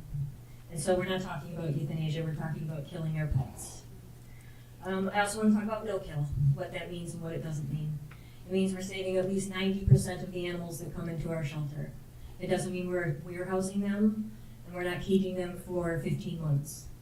So what I encourage our county to do is to reach out and ask for help. So you guys are the buck stops here. You're responsible for everything in our county.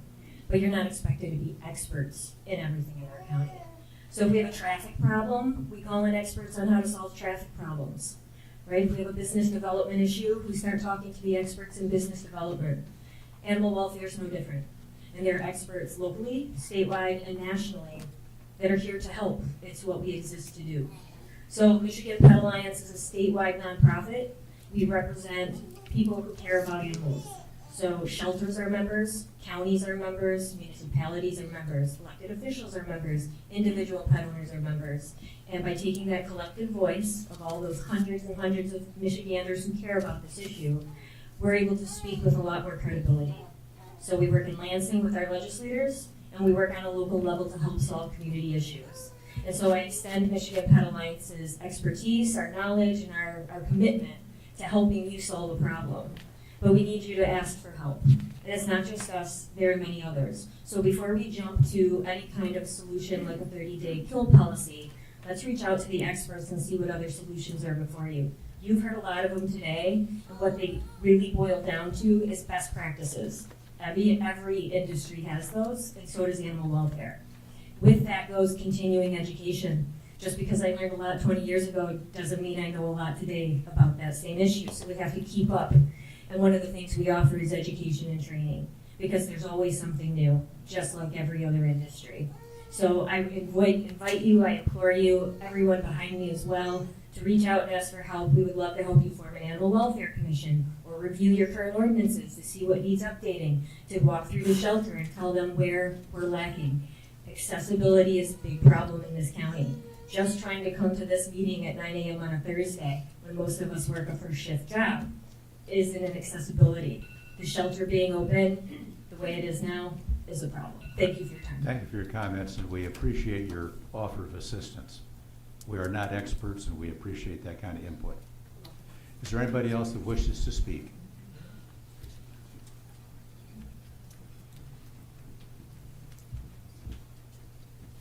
Hi, I'm from North Lapeer. I think that I worked at Lapeer Correctional Facility and seeing the dogs being really good. We train them and everything with prisoners. I don't know if they are partnered with Lapeer County shelters, but maybe that's a possibility that they can start adopting dogs from there. But I also wanted to say that maybe if we could up them on the dogs that people can have in their homes, because for some reason, we share a post on the shelter, and people like, I'm not my 3-dog minimum, I can't get another dog. They do have room, they have a lot of acreage in their house or whatever. I don't know if that's a possibility, to let people get more than 3 dogs at their house. I don't know, it's a suggestion, but that's my opinion. Thank you very much. Anyone else? Yes, ma'am.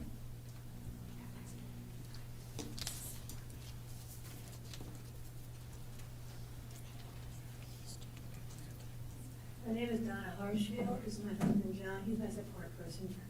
I'm our public speaker, so thank you for this time. We have 3 rescues from Georgia, from Indiana, from Genesee County, from Bay City. We've always had rescues, and they're fantastic dogs. We took in one dog, I took in one dog years ago before being married. That was a very messed up dog, German Shepherd mix. And I took her in. It took me a year to have this dog calm down enough to be an amazing and very much authentic, creating heart. She's amazing. My question to you is that other people have asked, what does it cost? What does it cost to house a dog for a year?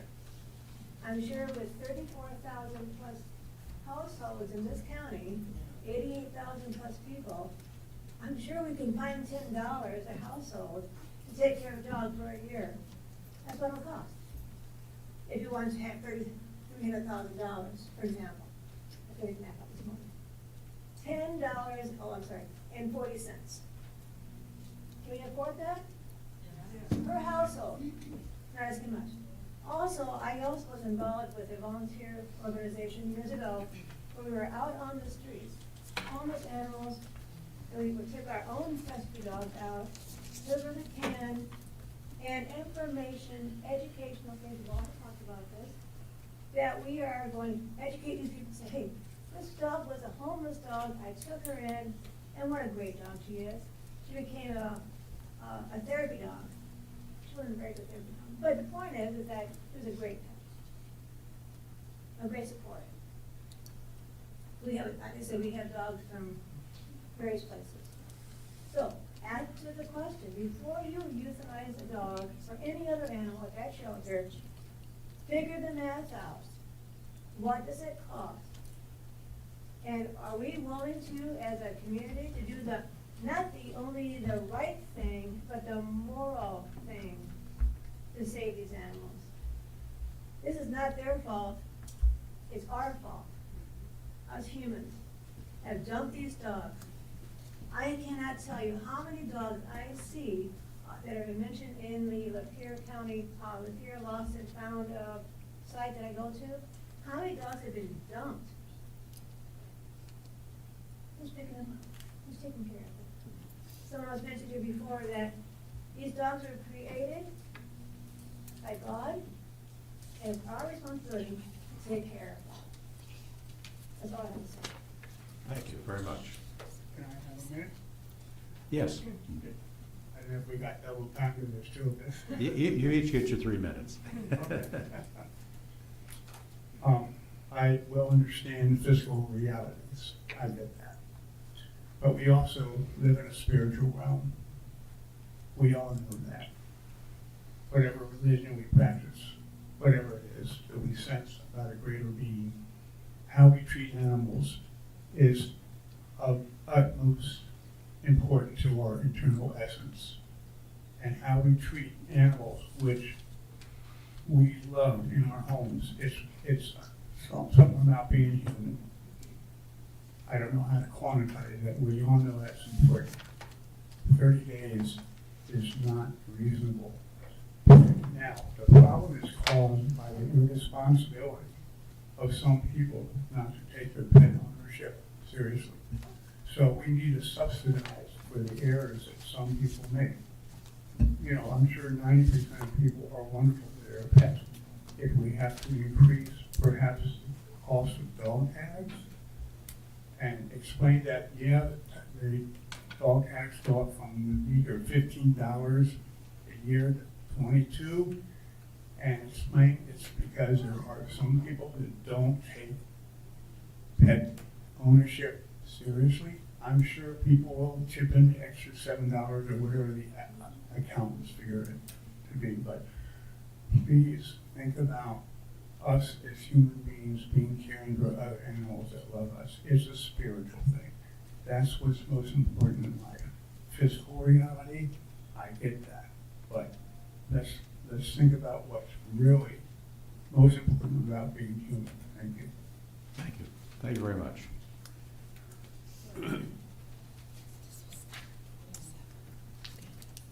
Welcome. Leslie Gatz, Mayfield Township. I've listened to a lot of really excellent points today, things that I hadn't really considered before on the issues before us. But as I sit here listening, I have come to wonder what Commissioner McMahon's purpose was in his actions. And similarly to his buddies regarding the library issues, they choose to use social media to stir the pot, cause people to come to meetings and speak up, and then they complain about people coming to meetings and speaking up. They claim no knowledge of any comments.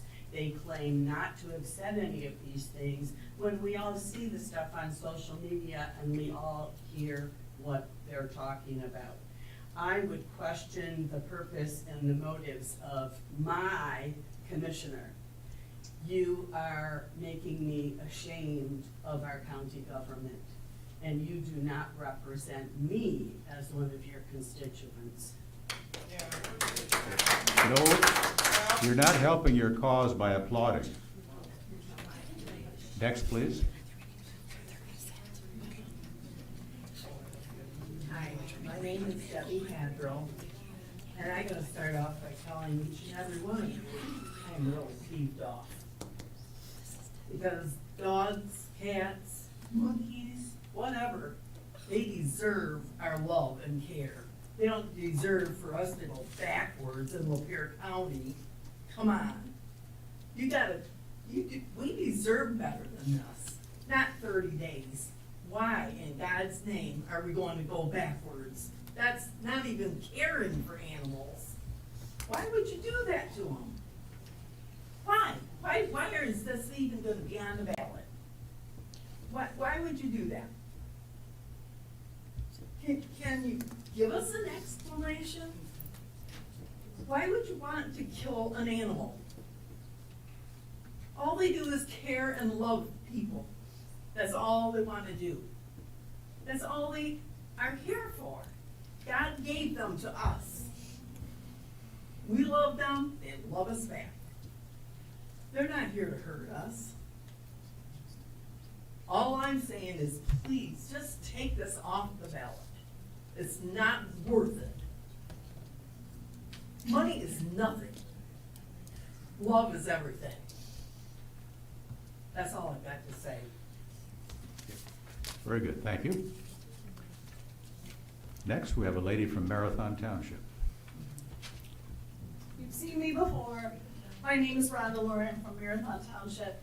At the January 2023 meeting, there was a declaration by County Commission Chair Tom Coleman, the husband of Library Board Chair Carrie Coleman, as well as Truman Mast and Kevin Nisley, that they wanted to ban books from the LDL. Those declarations were followed by calls for the removal of books by current majority board members and monthly statements at the board meetings against these books, against LGBTQ people, against continuing funding for the LDL. They haven't been able to remove or restrict books because of the current law. It's not because they don't want to, it's not because they haven't tried. It's a bit like seeing a piece of cake that you want and the baker comes and pulls it away and you say, well, I never wanted that piece of cake anyways. They do want to restrict books. As the laws evolve under Trump, you will see them move to restrict books. And maybe if you go to Scott McMahon's house, you'll see him burn books, because that's what he wants. The length of meetings, as you understand, flare based on public response to actions or statements of the committee. This is an example. At the last library board meeting, 21 members of the public spoke, 18 were for the library. At the June meeting, 20 people spoke, 15 were for the library. There is support for the library. If they stop threatening to ban books, people will leave them alone. The meeting change time was requested by the newest board member who wanted that seat so badly that she got her township to kick out Dr. Nina Sharman a year before the end of her term. If you want to be a trustee or participate on a board, that comes with the obligation to show up at the set board times. I guess that's all I have to say. More to follow. Okay, thank you for your comments. Yes, ma'am, you're next.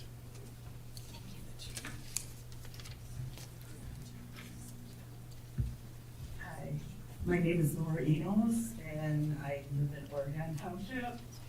So Gary, I think you are my representative. I would love to be, but I represent North Branch area. I believe the gentleman to my right might be your. Probably Brad. Yeah. I just want to go on record that I am against the 30-day euthanasia. I just adopted a puppy from a rescue. It wasn't Lapeer County. They didn't have a puppy. I looked. They didn't have what I needed. I just want to be represented. So if this does come to a vote, please represent me. Thank you. Thank you. Yes, ma'am, you're next. Good morning, my name is Lorraine Edwards, and I am here representing as a Lapeer County resident, Metamora, and I'm also president of Paradise Animal Rescue, which is located in Mayfield Township, Lapeer County, Michigan. We are a 501c3 nonprofit and currently have been standing as the largest shelter in this county. So I think our voice matters, also our experience. What I would request and do not understand is when we have to make decisions as a private organization, because we are responsible not only how we operate, but how our donations are spent, our money, our budget, etc. We must do research to find out what is the best way to handle that. I have had no contact, no inquiry, etc. From what I understand, Mr. McMahon, correct me if I'm wrong, Paradise Animal Rescue is located in Mayfield Township. You have never entered our building.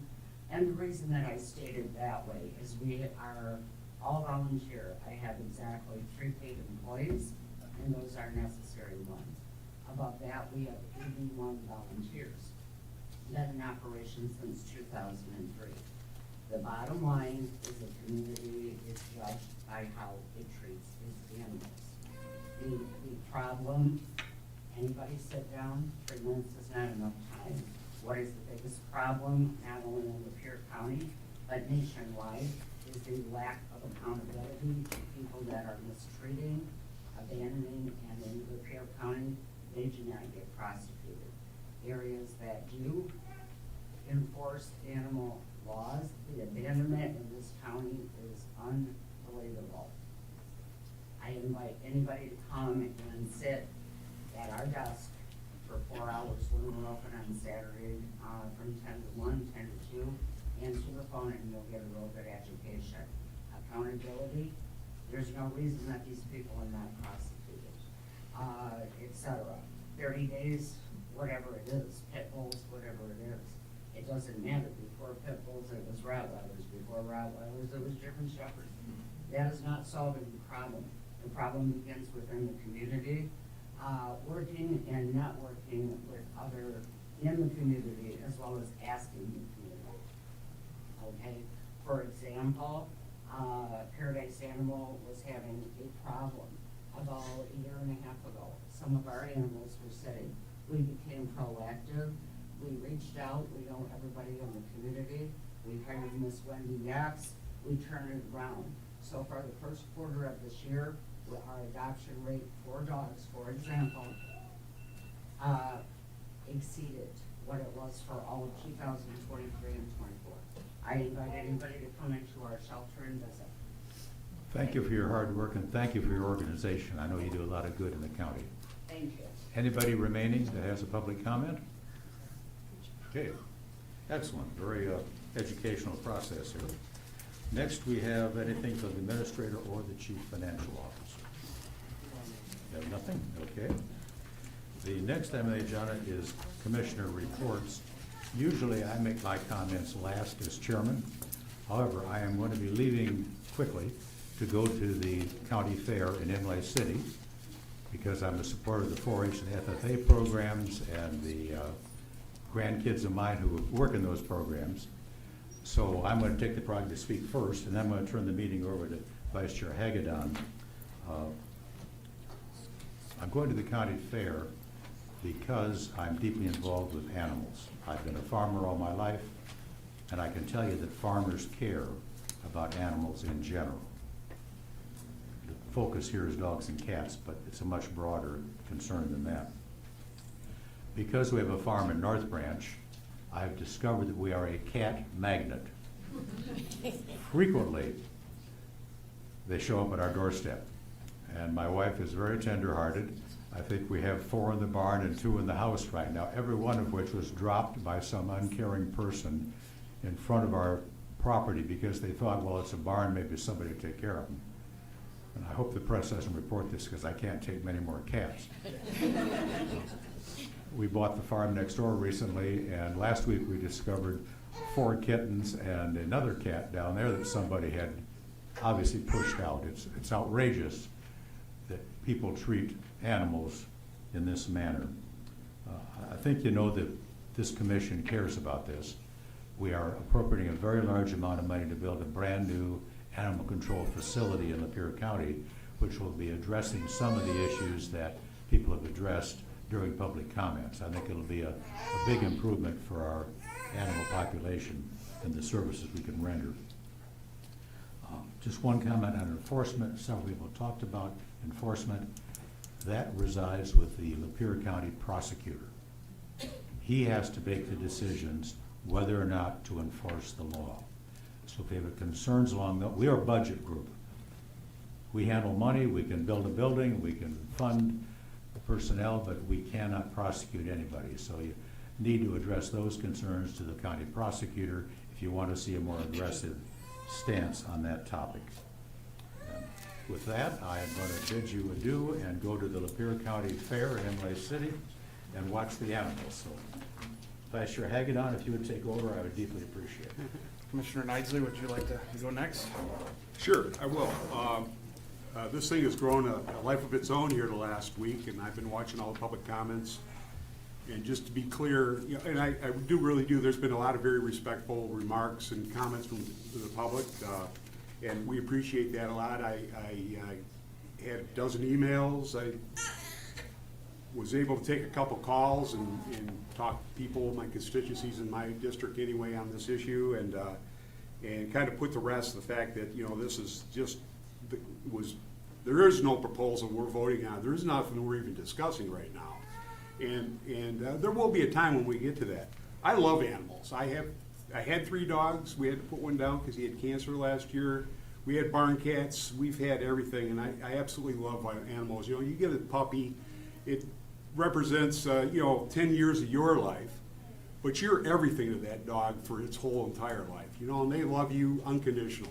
And that just, those commercials on TV you see of the abused pets and all that just you know, break your heart. And I love animals. I do. My wife does. She did volunteer at one time. I think it was at Paradise for a while. And she couldn't take it because we would end up with a whole house full of animals if that was the case. You know, and right now she can't do that anyway because of her medical condition. But you know, I know our businesses, we supported Paradise Animal Shelter. We'll do it again. I would love to do a fundraiser for you guys at Lake End, like we did before. I think that's the one of the wise approaches to go after this, is to try to, you know, get the community more involved. Obviously, there's a lot of people engaged in this and have an opinion and pretty strong emotions about this, as do I. You know, we do. You know, we just spent we're in the process of spending $22.3 million on a new animal control facility over there. We've run into some construction issues. We're working our way through those. Hopefully that facility will be up and running here by the end of November, is what we're being told. And that'll be a good start here. You know, do they need help over there? You know, seems like there's a lot of people willing to volunteer. And I hope that we'll all take the opportunity to do that. As far as taxes and all that, and you know, obviously we have an issue with abandoning pets. I think the person that abuses that ought to be held accountable, and they should be forced to pay for the subsistence of that pet for the remainder of its life until it gets adopted, if it's in animal control.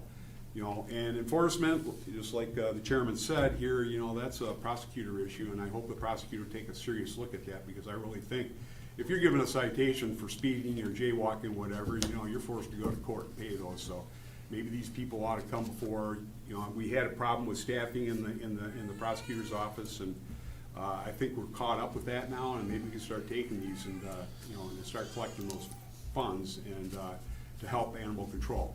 Obviously, you know, Stephanie King has done a wonderful job. I applaud her and her staff for what the little resources that they have. Hopefully, we'll give them a better facility, and that'll help them better manage it with the resources that they currently have, as far as personnel and all that. So, you know, I just want to make that clear that you know, that we, you know, I think the majority of us on this board here, you know, love our animals. You know, and I know Commissioner McMahon was just trying to make a point, and it was just a point of discussion during commission time, and it turned into you know, hey, you're voting on this sort of thing, and that's just, like I said, that has never been an issue that we have even discussed. So it probably ain't going to be one for several months, you know, before we get to that point. And we're going through budget hearings right now with our department heads, and animal control is one of them. So just to make myself clear. On the library issue, my name was thrown out there again for this banning book thing. You know, I'm just, you know, I'm sick and tired of listening to it, because I never asked to ban books. I think nefarious books that promote the sexual exploitation of young children ought to be restricted to adults only. And I still believe that, and I will support that in perpetuity until the day I die. You know, children have access to books, which is graphic pornography, in these libraries without the consent and knowledge of their parents is unacceptable, in my opinion. And that's all I'm going to say on that issue. One thing I do normally bring up is, you know, our federal debt. You know, it's $37.14 trillion of fiscal operating debt. That's $323,000 per taxpayer in our country.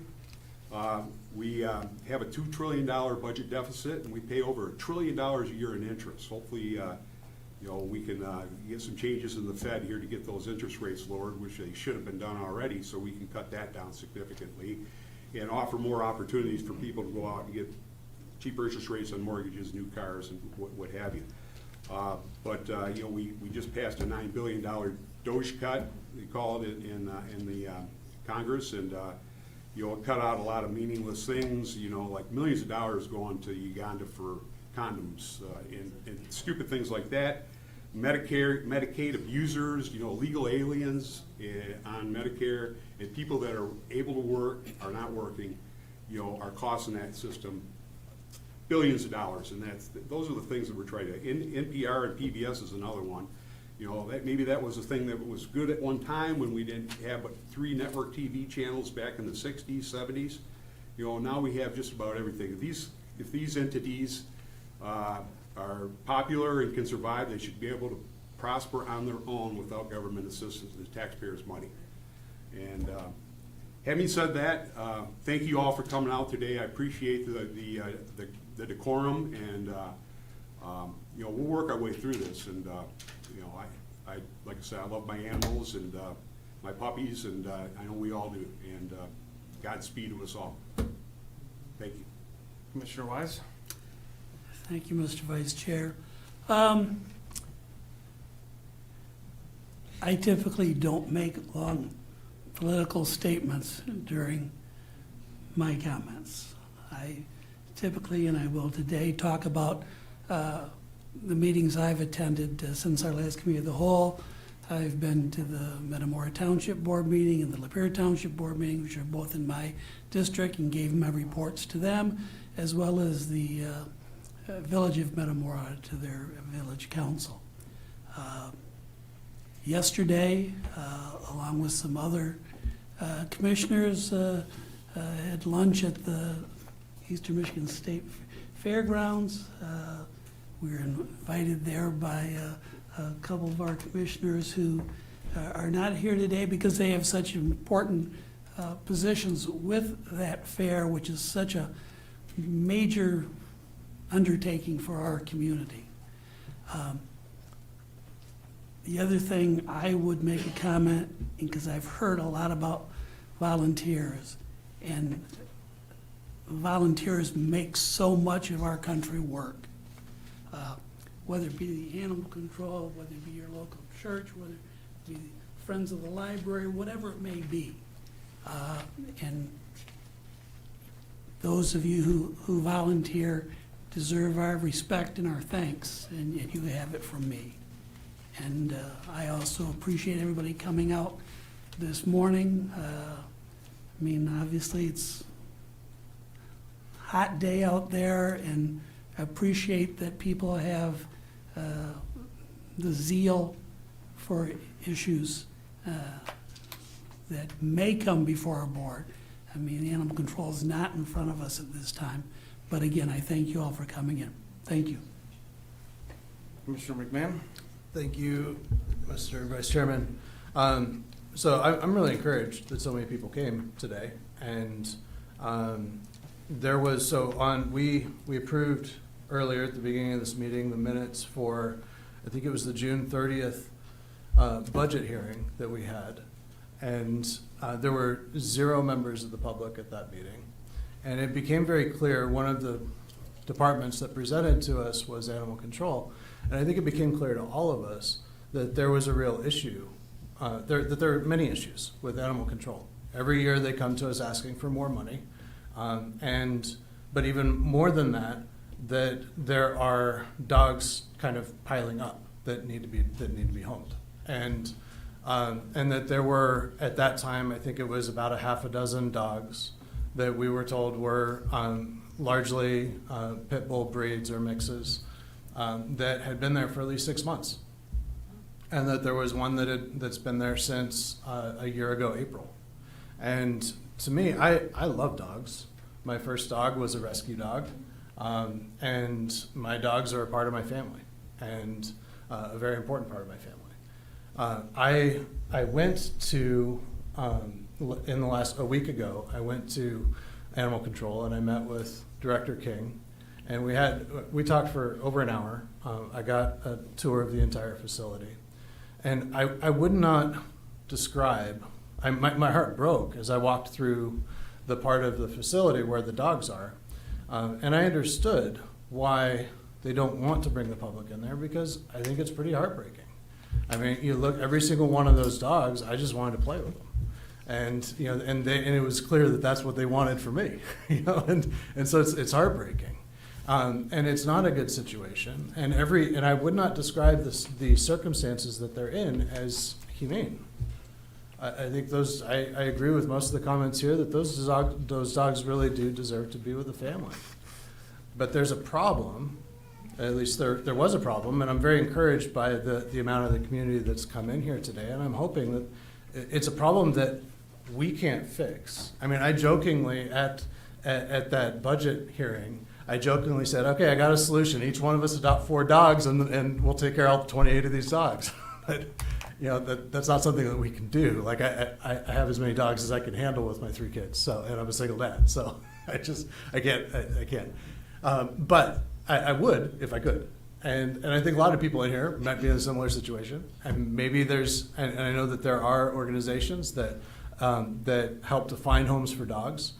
And I've been thinking about and exploring, you know, what are the solutions? Because there's a lot of, I really appreciate especially the comments today that were presented today that were solution oriented. And I think that one of the questions though was that what does it cost to keep a dog? And the answer is it's very difficult to look at the budget and say this is what the cost is per day per dog. Like you can't do that because when you look at the budget, you see what people's salaries are, and you don't know how their time is being spent by looking at the budget. I mean, the community is very helpful in that adopting food and other things that the dogs need. We don't have to spend much money at all for that. But the cost is greater than money. And the cost is the space. The dogs are very crowded in there in part because the dogs aren't getting adopted by the community. And it is an issue that it's the community that needs to adopt the dogs. You know, and so then it also costs the dogs every week that they're there costs additional suffering. And they're just, you know, there is a fate worse than death for these dogs, I believe. And every dog is different.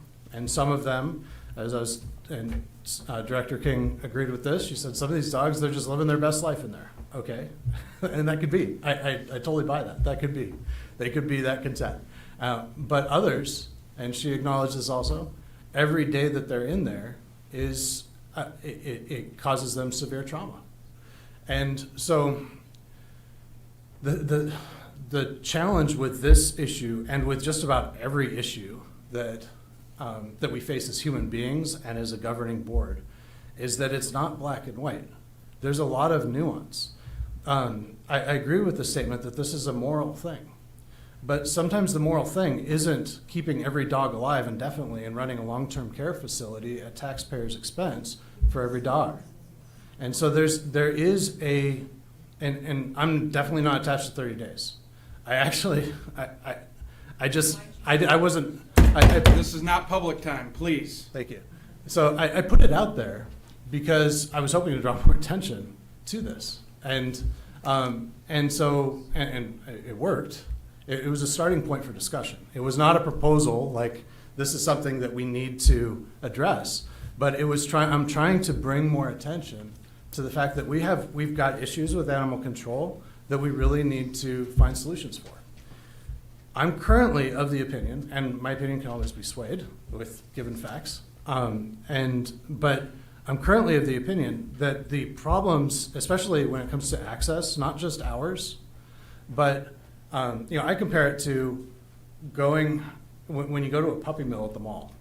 And you can see the dogs, and they're all behind glass, and they have it so that even if they bark, you can't really hear them, and they're so cute, and they have them all clean and everything else, and then you get to point to which one you want, and they have little sectioned off areas where you can sit with those dogs and your kids can play with them and fall in love with them, and then only then do you talk about how much money does it cost and what are the requirements to adopt the dogs.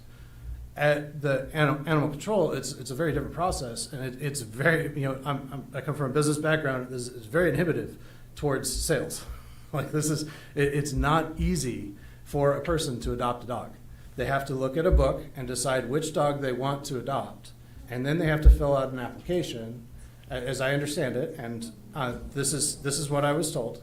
And so you look at a book, and it was when I went in there actually as a member of the public, I said, well, can I look at the dogs? Because I just wanted to see, can we look at the dogs? That's why I brought my kids. I was curious how a family that wants to adopt a dog can actually, what the process they have to go through. So you look at the book, you choose the dog, then you have to apply, and then you have to wait because they do a background check and stuff on you. And then you can make an appointment to come in, and then you sit in a room, and the room is pretty, messy and unpleasant. It's not like a nice place to be. And then they bring that dog out to you to that room so you can get to know that dog and see if it's something that will work, if it's a dog that you're a fit for. It's a very difficult process, and it needs to be improved. And like Chairman Howell said, the new building that the previous board voted to approve, it's over $1 million addition. I think it's a good thing, and hopefully that makes this process easier. But I'm of the opinion that I don't think that government can really solve the problem. And partly because of the problem that has been voiced many times, which is that there's a lack of enforcement. And I think that part of the cost of holding animals indefinitely is that it requires a great deal of labor from the employees at Animal Control and attention to just caretaking. And so what is neglected is enforcement. And right now, and again, I could be swayed, but I believe that the enforcement aspect of animal control should actually fall under the Sheriff's Department. And I'm open to your guys' feedback on that, but I think that would be, I think the community would be well served by the Sheriff's Department actually doing the law enforcement aspect of animal control. And then the animal sheltering actually being done in forming some sort of a long-term contractual arrangement with nonprofits, or multiple nonprofits, to handle the animal sheltering. And I think that nonprofits would be much better suited to that. There was a discussion about, $10 donations, and that's fantastic. A nonprofit can raise money from donations like that far better than government ever will be able to. And they have more entrepreneurial motivation to create solutions. So I really, that's something that I'd like to pursue, and there's a lot of work that needs to be done to see how feasible that is.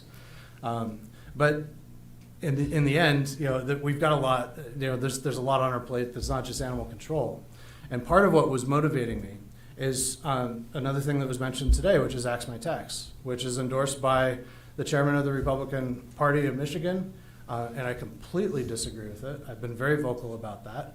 I think that it's actually part of an agenda, as I've argued, to disempower local government and to make us basically serfs, begging, fighting with each other for breadcrumbs from the state.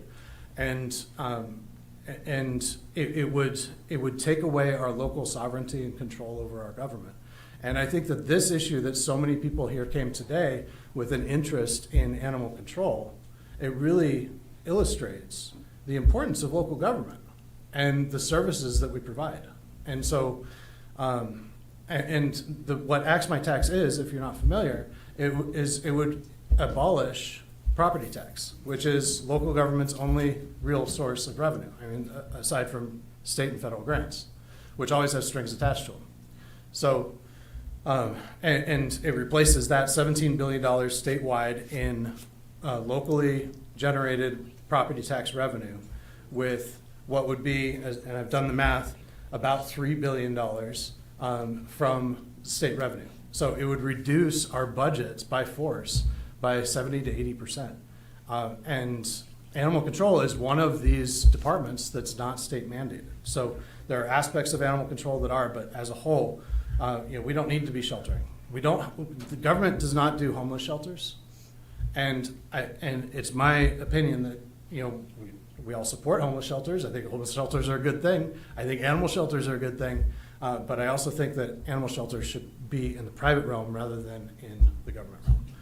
And that's something that we'll continue to discuss and look for solutions. But there are some problems, and ultimately the biggest problem is not even the money.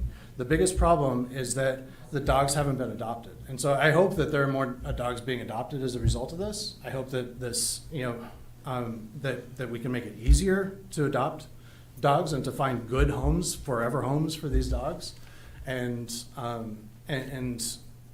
find us a long-term solution that both protects the taxpayers and protects the dogs. I'll leave it at that. All right.